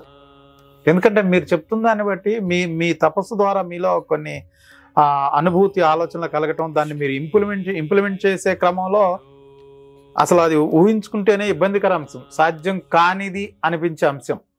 మరి సాధ్యం చేశారంటే అది అంటే సాధ్యం కాదు అనకండి, నాకు బాధ అవుతుంది. కాదు గురుజీ, అది అంటే ఏకకాలంలో అనే మాట మీరు కూడా వాడారు. మరి ఏకకాలంలో ఎట్లా? ప్రమాణం చూపిస్తుంది. నేను వితౌట్ రూల్స్ నుంచి, వితౌట్ నేను ఏది అసందర్భంగా నా నోట్లో ఏ మాట రాదు. నేను అన్నాను, నాకు అవసరం కూడా లేదు. నేను అక్కడ ఉన్నాను, నాకు తెలుసు, నేను చేశాను కదా, నేనే చేశానని నేను చెప్పేటప్పుడు మళ్ళా అదంట అది చేశారు అనే, అదే చెయ్యగలిగారు అని, అది ఎలా అన్నదానికి మళ్ళీ వేరే సబ్జెక్ట్, వేరే అది విధి విధానం అంతా మీకు చెప్పొచ్చు, కొంచెం టైం పడుతుంది. బట్ వేరే ఏం లేదు, కానీ ఏంటంటే సాధ్యం కాని దాన్ని సాధ్యం చేశారు మీరు అని అక్కడ కంక్లూడ్ చేయదలుచుకున్నాను నేను. అంతే అయ్యింది. అది ఎలా అన్నది మళ్ళీ ఎప్పుడన్నా సమయం ఉన్నప్పుడు మాట్లాడుకుందాం. ఇక్కడ మనం ఇంకోటి ఏం గమనించాలంటే, శ్రీ అంబాత్రయ క్షేత్రం అనే పేరు, ఈ క్షేత్రమునకు ఏం పేరు పెట్టాలమ్మా అని 6 నెలలు తపస్సు చేశాను. మీరు నమ్ముతారా గురుజీ? చివరి రోజు అమ్మవారి ముందల కుంకుమ వరిసాం, గడి పెట్టేసి లైట్లను ఆపేసాం, కేవలం జ్యోతుల్లోనే ఉన్నది అమ్మవారు. తెల్లారేసరికి ఆ కుంకుమలో పేరు వచ్చింది గురుజీ. అదే పేరు ఇప్పుడు మన క్షేత్రానికి పట్టాభిషేకం చేశాం. 1,000,000 సార్లు ఆ పేరు జరిగి అమ్మవారి పాదాలకు సంకల్పం. గురుజీ, అంటే అక్షరాల్లాగా రాసిందా తెల్లారేసరికి? మరి ఇప్పుడు అంబాత్రయ క్షేత్రం అని ఎవరు పెడతారు? ప్రపంచంలో అంబాత్రయ క్షేత్రం అని ఎక్కడన్నా ఉన్నదా? గూగుల్లో సెర్చ్ చేయండి. ప్రపంచంలో ఎక్కడా లేని పేరు, ప్రపంచంలో ఎక్కడ లేని ఆ ప్రతిష్టలు, ప్రపంచంలో ఎక్కడ లేని రుద్రశూలం, ప్రపంచంలో ఎక్కడ వెలగని 10 అఖండ జ్యోతులు, ప్రపంచంలో ఎక్కడ లేని 7 జీవనది జలాలు ఒకేతోన ప్రతిష్టగైన కోనేరు, చాలా ఉన్నాయి. ప్రపంచంలో ఎక్కడ ధర్మానికి పద్ధతిగా చేయనటువంటి గోమాత కళ్యాణము ప్రతి సంవత్సరం చేస్తారు. అంటే ఇవి శృంగేరి జగద్గురువులో చిన్నజీయర్ స్వామియో లేకపోతే సిద్ధేశ్వరానంద భారతి స్వామియో చేస్తే ఈ పాటికి ప్రపంచంలో వాళ్ళకు ఒక పెద్ద పట్టాభిషేకం చేసేవాడు. జీర్ణించుకోలేరు ఇవి. అవి చేశాడులే, వాడు చేశాడు పిచ్చోడు, అక్కడ స్వయం వజ్రమే ఉంటుంది, పిచ్చి అన్నట్టుగా దాన్ని డైవర్ట్ చేస్తారన్నమాట. ఇక్కడ మీరు ఒకవేళ అనుకోవాల్సి ఉంటే, ఏమైనా చెప్పాల్సి ఉంటే ఇది నా జీవితంలో వ్యక్తమవుతుంది తప్పిస్తే. మొన్న ఒక స్వామికి కాకినాడలో ఎక్కడో మన ఏదో ఆంధ్రాలో ఏదో అక్కడ డాక్టరేట్ ఇచ్చారు. ఏదో భారతి ఏదో స్వామి ఉంది, ఆ స్వామి పేరు. ఆయనకు కనీసము నేను ఏమనుకోకండి, స్వామిని సాటి స్వామి నింద చేయకూడదు, అది మహాపాతకం. సందర్భం వచ్చింది కాబట్టి విశ్లేషిస్తున్నాను. పువ్వు ఎందుకు వికసిస్తుందో చెప్పమనండి. పువ్వు ఏ ధర్మంతో వికసిస్తుందో సైన్స్ ప్రకారం ఎవిడెన్స్ ఇవ్వమనండి, ధర్మశాస్త్రాల ప్రకారం ఎవిడెన్స్ ఇవ్వమనండి. పంచభూతాలు ఉన్నటువంటి ఏకైక ఫలం ఏదో చెప్పమనండి, పంచభూతాలు ఉన్న ఫలం పేరు చెప్పమనండి. పోనీ 9 గ్రహాలు ఎప్పుడు భగవంతుని యొక్క ఆత్మ సంయోగ స్థితిలో కలుస్తాయో చెప్పమనండి, నేను చెప్తాను. ఎవరా భగవంతుడు అంటే శివ. శివ మీన్స్ ప్రపంచంలో బ్రహ్మాండాలలో ఉన్న పురుష సర్గ. శివ అంటే ఆ కొప్పు కట్టుకొని మెళ్ళో పాములు వేసుకున్న శివుడు కాదు. ఆయనకు ఆ పేరు ఇచ్చారు. పుట్టినప్పుడు నేను ఒక శిశువుని, పెరగంలో బాలకుణ్ణి, ఇప్పుడు వయస్కుణ్ణి, వృద్ధాప్యంలో వృద్ధుణ్ణి. ఈ దేహానికి శ్రీ ఆదిత్య పరాశరి అని పేరు ఇచ్చారు. This is the not my name. ఉన్నంత వరకు ఇది నా పేరు. శివ మీన్స్ జగతిలో ఒక పురుషోత్తముడు, ప్రథమ పురుషుడు ఆయనకు ఒక పురుష సర్గనివ్వాలి కాబట్టి దట్ ఈస్ ద శివ. అది శివ ఆయన. నేను చెప్తాను, ఈ సృష్టికి మూలం ఎవరు? ఆడదేవతల మగదేవతల? ఫస్ట్ ఆడదేవత పుట్టి మగదేవతను తయారు చేసిందా, మగదేవత పుట్టి ఆడదేవతను తయారు చేసిందా? విత్ రిఫరెన్సెస్ నేను ఇస్తాను, ఆధారాలతో సహా నేను ఇస్తాను. అంటే సైంటిఫిక్ గా అంటారా లేకపోతే me any kind of. First స్త్రీలు పుట్టారు, స్త్రీల తర్వాత పురుషుడు తయారయ్యిండు. స్త్రీ తన ఇచ్ఛాపూర్తిగా క్రీడా విలాసకంగా ఉపాధి యోగంతో పురుష దేహాన్ని తయారు చేసింది. ఆదిశక్తి ప్రథమం పుట్టింది, తన యొక్క మనోసంకల్ప శక్తి, తన దివ్య శక్తుల చేత పురుషమూర్తిని తయారు చేసింది. అక్కడి నుంచి సృష్టి కార్యం చేయమని చెప్పింది. స్త్రీలు ఎప్పుడే కానీ స్వతంత్రులు, వాళ్ళ శరీరం మీద 2 అవయవాలు కలిసినట్టుగా గుర్తుండదు, వాళ్ళ బాడీ మొత్తం ఏకం ఉంటుంది. పురుషుడికి 2 అవయవాలు కలిసినట్టు ఒకతను గుర్తుంటది, పురుషాంగం కింద మీదుగా. ఈ విశ్లేషణ 3 సంవత్సరాలు తపస్సు చేస్తే బయటకు వచ్చింది. ఇది కూడా ఏ ధర్మశాస్త్రంలో, ఏ వేదాల్లో, ఏ ఉపనిషత్తులు, ఏ పురాణాల్లో లేదు. నీవు సైన్స్ని కూడా అడుగు, పైలు ఎవరు పుట్టిండ్రో చెప్పలేరు. ఏ ధర్మశాస్త్రంలో కూడా ఇది లేదు. కేవలం నా తపస్సుకు ప్రతిఫలమే ఇది. నేను తెలుసుకోవాలని చాలా ఇష్టపడతా. అవు ఎవరు పుట్టిండ్రు, ఫస్ట్ ఎవరు, ఏ దేవుడు ఫస్ట్, ఏ దేవుడు పుట్టి ఎవరిని తయారు చేసిండ్రు, అప్పుడు ఇది వచ్చింది. అసలు మీకు ఈ తపన ఎందుకు కలిగింది గురుజీ? విశ్లేషణ ఇప్పుడు కాదు, అంటే బాల్యంలో ఉన్నప్పుడు మొదటిగా అంటే ఈ ఆలోచన ఎప్పుడు కలిగింది, ఎట్లా కలిగింది గురుజీ? మీరు ఏ వయసులో? ప్రపంచ ప్రఖ్యాత పొందినటువంటి శాస్త్రవేత్త ఆయన వీల్ చైర్ మీద ఉండి ఖగోళాన్ని అంతా చెప్పాడు. ఆయన పేరు చెప్పండి. తెలియదు కాదు. Stephen Hawking. ఆయన నువ్వు ఎందుకు శాస్త్రవేత్తమైన అడిగితే ఏం చెప్తాడు? అంటే అంటే ఆ కాంక్ష ఒకటి ఉంటది కదా, నాకు ఇదే కాంక్ష, ఆధ్యాత్మిక కాంక్ష, ఆధ్యాత్మిక అన్వేషణ. ఏది ప్రేరణ ఒకటి ఉంటుంది కదా గురుజీ? తల్లిదండ్రులు ఉంటాం, లేకపోతే ఇంకెవరన్నా సుకృతం. పోయిన జన్మ లేదు, ఇంత రుణం ఉన్నది. ఈ జన్మలో పుట్టిన ఆ మాది జాతిలో పుట్టిన ఆ అంటుముట్టని జాతి, తిన్నికనే తిండి లేని జాతి. ఒక పూట తింటే 3 పూటలు నీళ్ళు తాగి బతికిరు. మా తాత తల్లి చీరని ఒక పక్క చుట్టుకొని ఒక పక్క పిండేసుకుంటున్నదంట. మళ్ళీ అది ఆడినాక అది చుట్టుకొని ఇది పిండేసుకుంటున్నదంట. వారం తర్వాత మళ్ళీ స్నానం చేసుకున్నారంట. వాళ్ళు నెలసరి అయిపోతే కడుక్కునే వాళ్ళు కాదంట, వాళ్ళ వెనకాల అట్లే అంటుకొని ఉంటున్నారంట. అందుకే కడజాతి అన్నారు. కడ అయితే కూడా చూసుకోకున్నారంట, అందుకే కడజాతి. మోటుగా పల్లెటూళ్ళలో కడైంది అంటారు. బయటికైతే బహిష్ట అయితే కడైతే కూడా చూసుకోరు, అందుకే కడజాతి కొడుకులు అన్నారు. మాకు పంచమ నీచ లక్షణాలు ఉంటాయి, అందుకే పంచములు అన్నారు. పంచమ నీచ లక్షణాలు. మైథునంలో ధర్మం లేదు, మద్యంలో ధర్మం లేదు, మాంసంలో ధర్మం లేదు, మానవ ధర్మం లేదు, మహీ ధర్మం లేదు. ఈ మహీ ధర్మాలు లేవు కాబట్టి పంచములు. మీరు అసలు ఆ జాతిని రక్షించాలనో లేకపోతే ఏమంటారు ఉత్తేజపరచాలనో బాగుపరచాలనో ఆకాంక్ష లేదా గురుజీ మీకు? మారరు. కాలుమొక్తం. మీ మాటలు కొంచెం ఇబ్బందిగా ఉన్నాయి గురుజీ. కాలుమొక్తం అన్న మానరు. మాకు ఇట్లా మా వాళ్ళకి లేదు అన్న మాటలు ఇబ్బందిగా ఉన్నాయి నాకు. ఇప్పుడు నేను మా ఊళ్ళోనే, మా బిజ్వార గ్రామంలో నా వాణిని అనుసరించి నా మాటను గౌరవించి మారిన వాళ్ళు కొంతమంది ఉన్నారు, మారిన వాళ్ళు అనేకం ఉన్నారు. నేనేం చేయను? పోనీ ఏదైనా మంత్రాలు తంత్రాలు తపస్సులు చేసి వాళ్ళని మారుద్దామంటావా? అంతకన్నా డేంజర్ ఉగ్ర దేశాలు ఉన్నాయి, పాకిస్తాన్ ఉంది, రకరకాల దేశాలు ఈ దేశం మీద దండయాత్ర చేస్తాయి. వాళ్ళని మార్చి సరిపోతుంది కదా, దేశం అన్న బాగుంటది. మంత్రాలకు మనసులే మారేటట్టుంటే ఉగ్రవాదులను మారిస్తే సరిపోదా? టెర్రరిస్టులను మారిస్తే సరిపోదా? కానీ మీరు కూడా కొన్నిసార్లు ఈ వాస్తు ఇవన్నీ మారిస్తే లేకపోతే పూజలు చేస్తే ఆ పరిస్థితులు మారుతాయి, అందరూ హాయిగా ఉంటారు అంటారు కదా. అటువంటిది గ్రామానికి కానీ ఆ ఇళ్ళకి కానీ చేస్తే మారే అవకాశం ఉంది. 100% అవి మారుస్తున్నారు. ఈ మధ్యలో చాలా వీడియోలు చూస్తున్నారు కదా, అందరు సిద్ధాంతాన్ని ఫాలో అవుతున్నారు. ఈ కూర తినే కాడ, మందు తాగే కాడ దీంట్లో దూరం ఉండమంటే ఉంటలేదు. పోప తిని పెరుగుతాం, తింటాం, శాస్తాం, అని తినమన్నాడు, అని చేయమన్నాడు దేవుడు అంటారు. ఈ కూర పట్ల మీకు ఎందుకంత వ్యతిరేకత? అది ఎన్నాళ్ళు తిన్నా మనిషిని నాశనం చేస్తుంది, దవాఖానలో పాలైతే తప్ప మనిషి ఎన్నడూ బాగుపడాడు. అక్కడ జీవి యొక్క ఉసురు ఆయన ఎత్తిన పడుతుంది. ఒక మానవుని జీవితంలో ఉసురుంటే ఎన్ని కష్టాలు ఎదుర్కొంటాడో నాకు తెలుసు. నేను నా దర్శనంలో చూశాను. ఉసురు లేని మానవుడు, ఉసురు లేని యజమాని ఎంత శేషశ్యామలంగా ఉన్నాడో నేను చూశాను. అందుకే మన సనాతన ధర్మంలో చీమకైనా అపాయం తలపెట్టకురా, దాని ఉసురు మంచిది కాదంటే. మరి అట్లాంటి పాలు కూడా తాగొద్దు, అది కూడా అది బరి దూడలు, పాలు ఎట్లా తప్పు అవుతుంది? అది దూడల కోసమని పెట్టాడు భగవంతుడు. మీరు తాగుతారు కదా, దూడలకు పాలు ఎవరిగారు? తొలి పొదుగును పిండకూడదు, ఫస్ట్ దాన్ని పట్టిస్తారు, మధ్యలో మొత్తం పెడతారు, చివరి పొదుగు అంటే పిండకూడదు. సుభాష్ పాలేకర్ గారు మొన్న బాగా తిట్టారు ఒక నా మీటింగ్ మాట లో. వినండి, వారు తప్పు చెప్పారు, నేను దాంట్లో ఏకీభవించాను. గోవు మూత్రాన్ని సేవించాలి, గోవు పాలను సేవించాలి.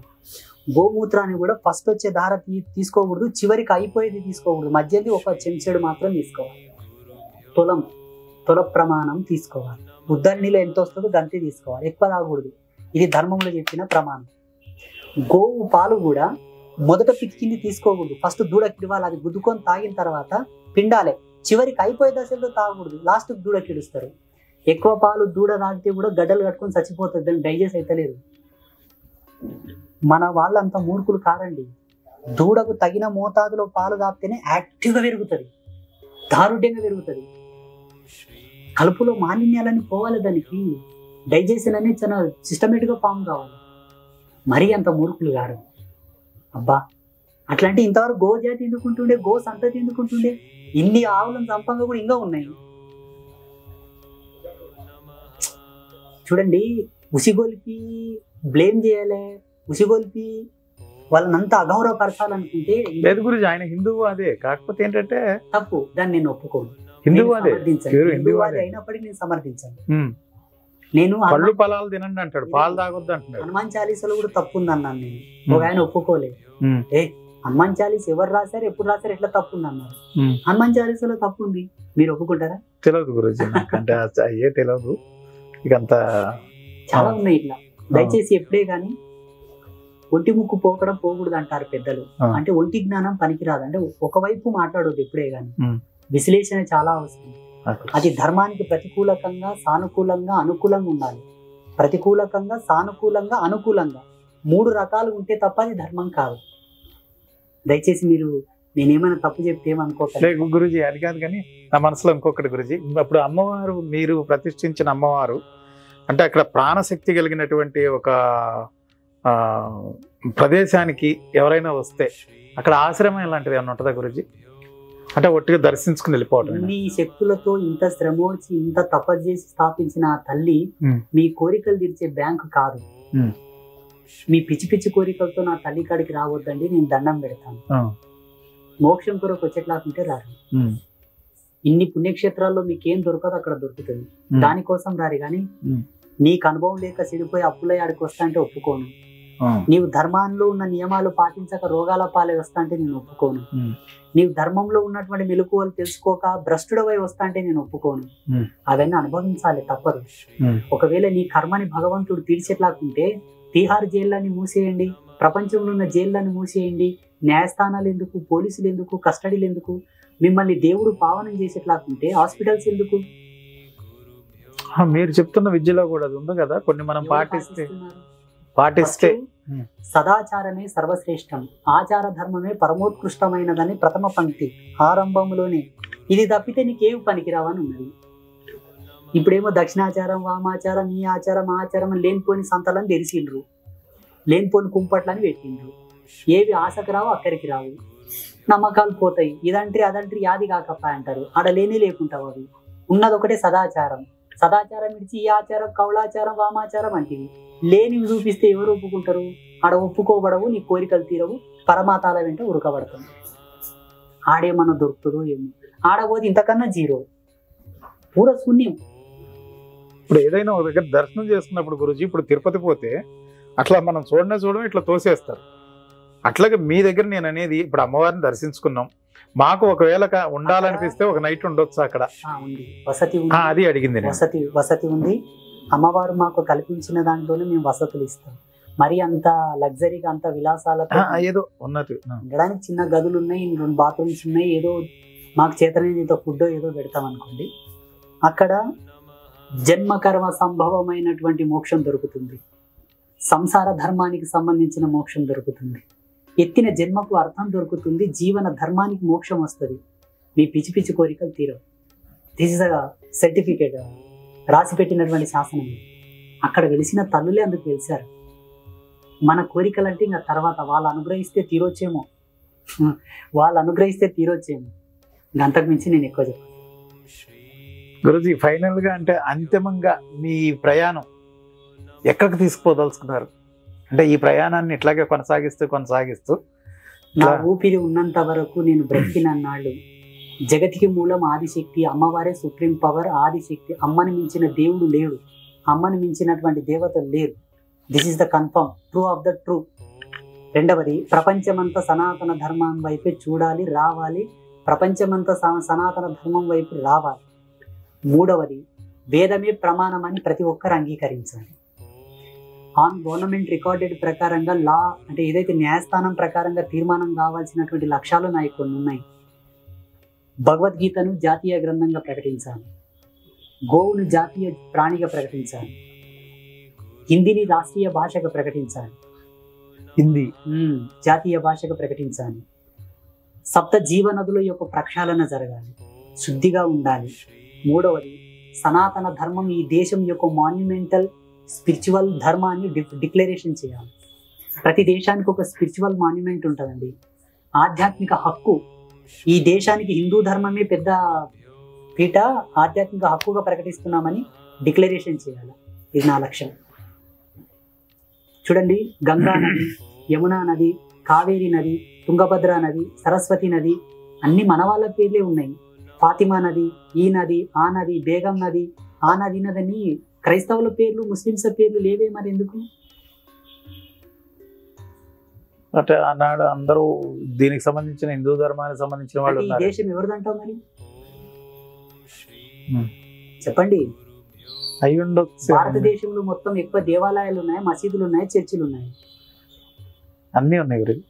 ఎక్కువ అంటే పర్సంటేజ్ ఎక్కువ ఉంది కదా హిందువులది కదా, ఆ ప్రకారం చూస్తే ఎక్కువ ఉంటుంది. ఓకే, ప్రపంచ వ్యాప్తంగా ఒక దేవాలయాన్ని కార్బన్ డేటింగ్ చేయండి, ఒక చర్చిని కార్బన్ డేటింగ్ చేయండి, ఒక మసీదుని కార్బన్ డేటింగ్ చేయండి, ఒక బౌద్ధాలయం కార్బన్ డేటింగ్ చేయండి, ఒక జైన ఆలయం కార్బన్ డేటింగ్ చేయండి, ఎనీ కైండ్ ఆఫ్ సిక్, ఇసా, ఏదన్నా, ఏది పురాతనమైన స్ట్రక్చర్, ఏది పురాతనమైన లాంగ్వేజ్, ఏది పురాతనమైన ధర్మను మీరు ఆర్కియాలజికల్ సర్వే వాళ్ళని టెస్ట్ చేయమని చెప్పండి.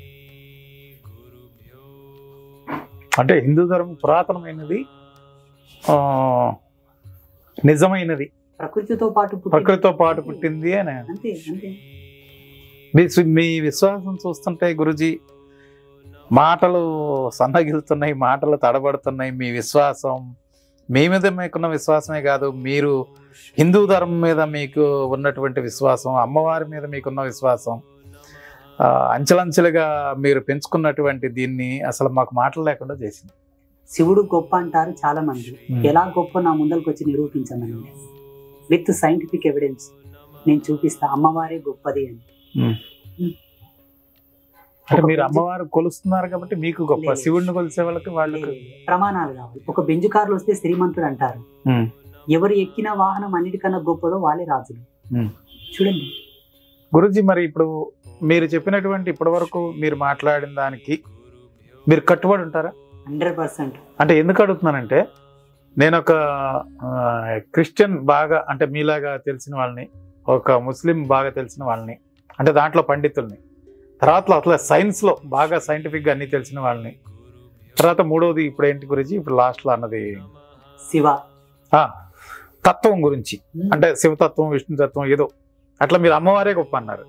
ఇప్పుడు ఇంకా ఆయన వచ్చి కాదు మా శివుడే గొప్ప, లేకపోతే శివుడితోనే ప్రారంభమైందని ఎవరన్నా అంటే, అటువంటి వ్యక్తుల్ని కూర్చోబెట్టి ఒక చర్చ జరిపితే, ఒకవేళ ఆ అవకాశం అదృష్టం నాకు కలిగి వీళ్ళందరూ కనుక కలిస్తే మీరు కూడా ఆ రోజు అపాయింట్మెంట్ ఇచ్చి.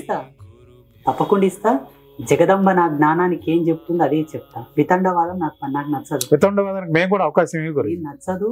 ప్లస్ ఇంకోటి ఏంటంటే, నేను ఏదన్నా కూడా తత్వదర్శనంతో చెప్తాను, భౌతిక దర్శనాలతో చెప్తాను. తత్వదర్శనం, చిదానంద స్థితిలో ఉన్న సత్యాలనే తత్వదర్శనాలు అంటారు. అవి వేదాంత కన్నా గొప్ప ప్రమాణాలు, వాటినే చెప్తాను నేను. వాళ్ళు దాన్ని వేరే విధంగా అర్థం చేసుకుని వితండవాదం చేస్తుంటే వాళ్ళ విజ్ఞత. వితండవాదం అంటే అట్లా కాదు గురుజీ, ఇప్పుడు వాళ్ళేమో మీది వితండం అంటారు, మీరు వాళ్ళది అంటారు. నేను వాళ్ళని ఎప్పుడు వితండవాదం అన్నాను, అట్లా కాదు కూర్చున్నప్పుడు. కానీ అక్కడ ఏంటంటే నేను కొన్ని గైడ్ లైన్స్ పెడతాను, ఆ విధి విధానాలకు ఎవరు కూడా ఆ పరిధి దాటి ఎవరు పోకూడదని చెప్తాను. సంతోషం. ఆ పరిధి అనేది ఎట్లా ఉండాలనేది మీ అందరినీ అడిగే ఆ విధి విధానాలు చేకూరుస్తాను. దాని లోపలే వితండం అనేది ఉండకూడదు, ఒకళ్ళనొకళ్ళు దూషించుకునేటట్టు ఉండకూడదు. మీరు మీ అభిప్రాయం చెప్తారు, మీ నమ్మకం చెప్తారు, అది అవునో కాదో వాళ్ళు చెప్పాలి. వాళ్ళది వాళ్ళు చెప్పుకుంటారు. అంతేగాని అది దాటి గొడవకు కానీ ఇంకో రకంగానే దారి తీయకుండా ఒక చిన్న కోరిక గురుజీ, చెప్పండి. అదే మీరు మన్నించి దానికి చేస్తానంటే తప్పకుండా ఒకే గొడుగు కిందకే రాగలిగిన అంశాలు గాని అవసరాలు గాని ఉన్నాయేమోనని ఒక చిన్న ఆశ. శుభం. అన్ని మతాల సారం ఒకటే చెప్పినప్పుడు, దేవుడు ఒకటే అని నమ్ముతున్నప్పుడు వీళ్ళందరూ కలిసి ఒక నిర్ణయానికి రాగలుగుతారా? లేకపోతే వేరు వేరు అభిప్రాయాలతో వేరువేరుగానే ఉండి? అన్ని మతాలు ఒకే నీతిని చెప్పవు. దేవుడు ఒక్కడే అని చెప్తున్నారు. ఆ దేవుడికి అర్థం ఉండాలి, అనర్థం ఉండకూడదు. అది మీరు కలిసినప్పుడు చెప్పుకోండి కదా. ఒక జీవిని చంపుకొని తింటే తప్ప గడవని నీ జీవన విధానం దేవునికి ఎట్లా ప్రమాణం అవుతుంది? దేవుడు చంపుకొని తినమన్నాడా? చంపుకొని తినమంటే దేవుడు ఎట్లయితాడు? మరి దేవతలకు బలిచ్చిన ఉన్నాయి కదా గురుజీ. ఇదంతా మూఢనమ్మకం. కావాలని కుట్రగా ప్రేరేపింపజేసి వాళ్ళని అజ్ఞానంలో తోసి. మరి ఎవరు ఆ కుట్ర చెప్పండి, మరి ఎవరు చేశారు ఆ కుట్ర? మళ్ళీ విదేశీయులు అంటారా? పెద్దలండి. మరి ఆ రోజున శాస్త్రం ఇది చెప్పట్లేదని వ్యతిరేకించలేదు కదా ఎవరు? వ్యతిరేకించిన వాళ్ళని కూడా అంగీకరించలేదు. అహం. ఈనాడు ప్రస్తుత గవర్నమెంట్ ఏదైతే ఉందో, కబేలాలు ముహించండి అని నేను చెప్తే ముహిస్తుందా?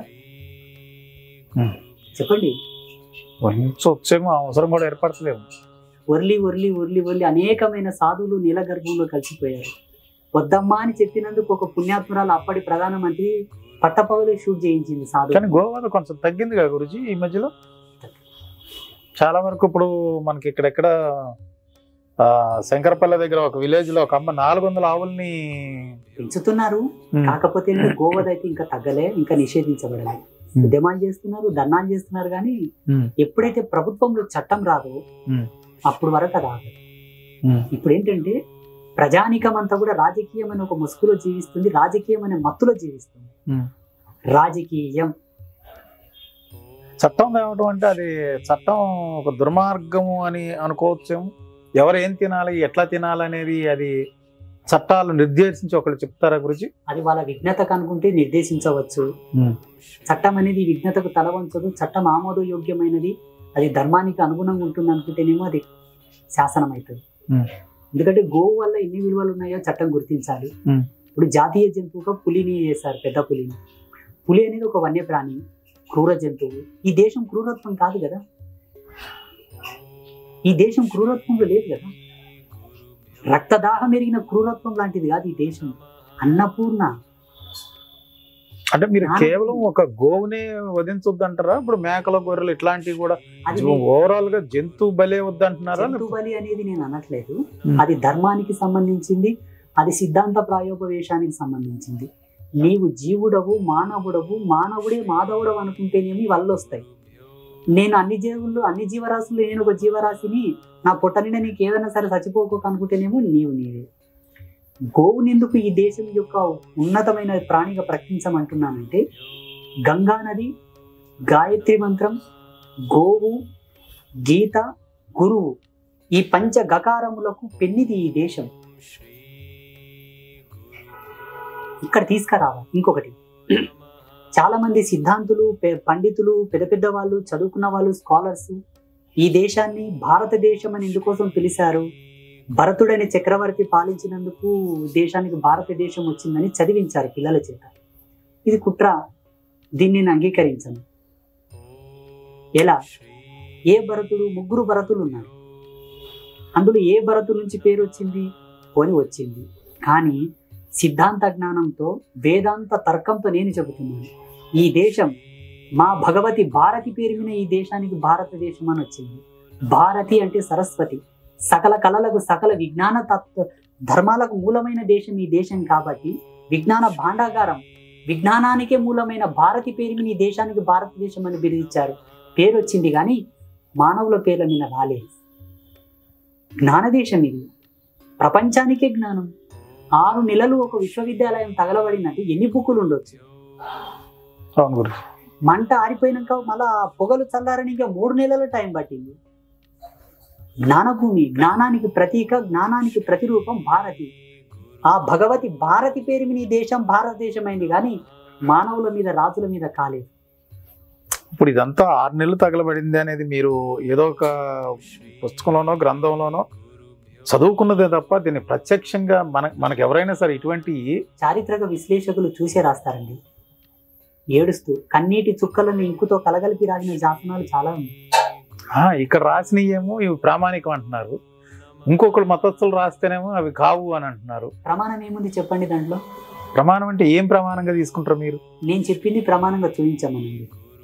అంటే ప్రామాణిక ఏంటి? ఒక సైంటిఫిక్ మీరు ఏది ప్రమాణంగా తీసుకుంటారు? సూర్యుడు సైంటిఫికా కాదా? సైంటిఫిక్. సూర్యుడికి సంబంధించిన ఏమని ఉందని చూపించమనండి. నేను చెప్పిన సూర్యగ్రహణ చంద్రగ్రహణ స్థితిగతులకు, ఖగోళంలో జరిగే మెలకువలు, ప్రకృతిలో జరిగే మెలకువలు, ఇప్పటికీ భారతదేశంలో కార్తులను అనుసరించి పంటలు పండిస్తారు మోటోళ్ళు.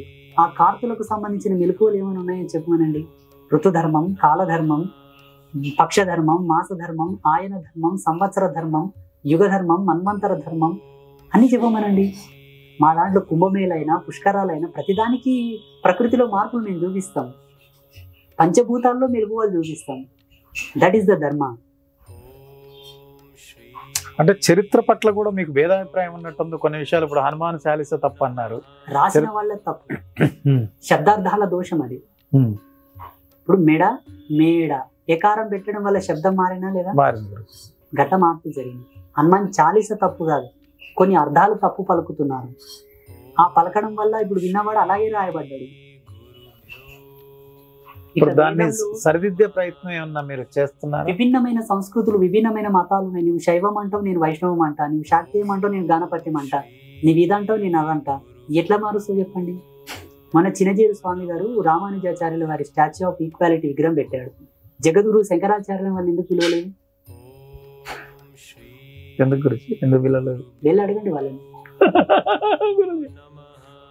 ఏదో నిగూఢంగా ఏదో ఉండదు. వారు శివలింగానికి ఒక్క రోజున పూజ చేశారా? జగద్గురు శంకరాచార్యుల వాళ్ళు చేస్తారు, హనుమంతునికి చేస్తారు, రాముడికి చేస్తారు, వాళ్ళందరూ చేస్తారు. వీళ్ళు చేయరు. అంటే నిలువు అడ్డం అనేది నా కొట్టే ప్రధానం అంటారు, నా కట్టే ప్రధానం అంటారు, నేను ధరించిన తులసిమాలనే సత్యం అంటారు, నువ్వు వేసుకున్న రుద్రాక్ష మంచిది కాదంటారు. ఇప్పుడు ఎక్కడ నువ్వు చూస్తావు చెప్పండి? ఇట్లా ఇటువంటి మాటలు వస్తున్నప్పుడు మనసు నిర్మలం అవుతుంది గురుజీ. నిజంగా గురుజీ, ఇది నిర్మలం, నాలో నిర్మలత్వం రావడానికి ఇట్లా మాట్లాడుతున్నప్పుడు ఇదే. నేనేమంటానంటే మతాల ఉచ్చులో, దేవుళ్ళ గొడవల్లో ధర్మాన్ని మైమర్చిపోయారు. సృష్టికి మూలమైన తల్లిని ఎవరైతే పూజిస్తారో వాళ్ళు స్వతంత్రులు, సత్యజ్ఞాన సంపన్నులు, సదాచార ధర్మానికి అనుసంధానమైనటువంటి ఋషులు. శక్తి ఉపాసననే లోకంలో ఉండేది. సకల దేవతలు త్రిమూర్తులు కూడా శక్తి ఆరాధన చేస్తారు. శక్తి మీన్స్ పవర్. వితౌట్ పవర్ నుంచి ఈ నేచర్లో ఏదీ లేదు. ఆ పవరే శక్తి. అమ్మవారి చేతుల్లో ఉన్న ఆయుధాలు, అమ్మవారు కూర్చున్న ఆసనము, అమ్మవారి చేతుల్లో ఆ మెడలో ఉన్న ఆభరణాలు, ఆ కుండలాలు, బొట్టు అన్నిటిని మనం డీకోడ్ చేస్తే నేచర్ సిస్టమ్ అంతా ఉందాడ. యూనివర్సల్ లా, విశ్వం యొక్క న్యాయ తర్కం ఉందాడ.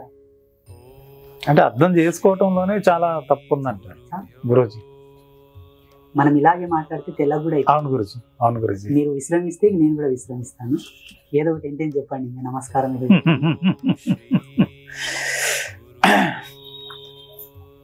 మాటలు ఏం మాట్లాడాలి, ఎలా మాట్లాడాలి అని తెలియని పరిస్థితిలోకి జారుకున్నాను నేను. గురువులు, మహానుభావులు, నేను నిజంగా అంటే గురువు గారు ఎదురుగా చెప్పొచ్చో చెప్పకూడదో తెలియదు, కానీ నేను ఒక గురువు గారిని సెలెక్ట్ చేసుకోవాలంటే ఎలాంటి గురువు గారిని చేసుకోవాలి, ఎట్లా చేసుకోవాలనే సందిగ్ధంలో చాలా కాలం ఉండిపోయాను. కానీ నాకు ఇప్పుడు ఈయనే కరెక్ట్ అనిపిస్తుంది. ఏ రకంగా చూసినా ఈయన కరెక్ట్ అని నాకు అనిపిస్తుంది. దానికి వివరణ ఇంకా కావాలంటే ఏదైనా సందర్భంలో కొంచెం వివరణ కూడా ఇస్తాను. నేను ఇప్పుడు మరి ఆ గురువు గారిని ఫాలో అవటం, లేకపోతే ఆ గురువు గారు చెప్పిన దాంట్లో జీవించటం, ఆ ప్రయత్నం చేసే అలా జీవించే ప్రయత్నం చేస్తాను. దానికి తోడుగా మరి ముఖ్యంగా గురువు గారు ఆ అమ్మవారిని నమ్ముకొని, అమ్మవారిని అంత శక్తి ఆ ప్రతిష్ట చేసి, ఆ భూమిని పుణ్యభూమిని చేసి, అక్కడ ఆ గురువు గారు ఆశ్రమం గోశాల కూడా కట్టారు. ఎన్నున్నాయో తెలియదు కానీ గోశాల కూడా కట్టి ఆయన జీవిస్తూ ఉన్నారు. ఒక్కసారి అక్కడికి వెళ్ళి మరొకసారి గురువుగారిని కూర్చోబెట్టుకుని సింపుల్గా ఇవన్నీ కాకుండా, అంటే తెలవకుండా పిచ్చి పిచ్చి ప్రశ్నలన్నీ అడిగి తెలవని నాలో ఉన్న అవివేకాన్ని అంతటిని బయట పెట్టి ఆయన్ని కొంత ఇబ్బంది పెట్టినట్టు కూడా నాకు అర్థమవుతుంది. ఇబ్బంది పెట్టినట్టు కూడా నాకు అర్థమవుతుంది. అయినా కూడా గురువు గారిని ఒక సందర్భంలో ఆ క్లారిటీ మతాల పట్ల బాగానే అంటే విభేదం ఉంది గురువు గారికి. అసలు అదనేది విభిన్న మతస్థుల్ని కూర్చోబెట్టి సైన్స్ని కూర్చోబెట్టి ఒక ఇంటర్వ్యూ చేయాలని ఉంది. దానికి గురువు గారు ఒప్పుకున్నారు. అందరికీ ధన్యవాదాలు చెప్తూ గురువు కూడా పాదాభివందనాలు చెప్తున్నాను. చాలా సంతోషం సార్, నన్ను పిలిచినందుకు. జగదంబ నాకు ఇచ్చిన జ్ఞానాన్ని నేను వ్యక్తపరిచాను. ఏదైనా తప్పు చెప్పి ఉంటే, ఏదన్నా చెప్పకూడదని చెప్పి ఉంటే ఏమనుకోకండి. ధర్మానికి మూలంగా ధర్మాన్నే శాసనంగా నమ్మిన వాళ్ళు మాట్లాడే మాటలు ఇట్లనే ఉంటాయి. పుస్తక పటిమ, గ్రంథ జ్ఞానం, పుస్తకంలో చెప్పినటువంటి విజ్ఞానాన్ని శోధించిన వాళ్ళు బట్టి చెప్తారు. మాకు అదంతా అవసరం లేదు. నేచర్ ఏమి ఇస్తుందో అదే చెప్తాను. వారు అడిగిన విషయాలకి నేను చెప్పగలిగాను. అది అమ్మ ఆశీర్వాదం. ఏమనుకోకుండా, తప్పు చెప్తే కూడా ఏమనుకోకండి. అందరికీ జగదంబ ఆశీర్వాదాలు ఇళ్ళవేళలా ఉంటాయి. ఓం శ్రీ గురుభ్యో నమః. శ్రీమాత్రే నమః.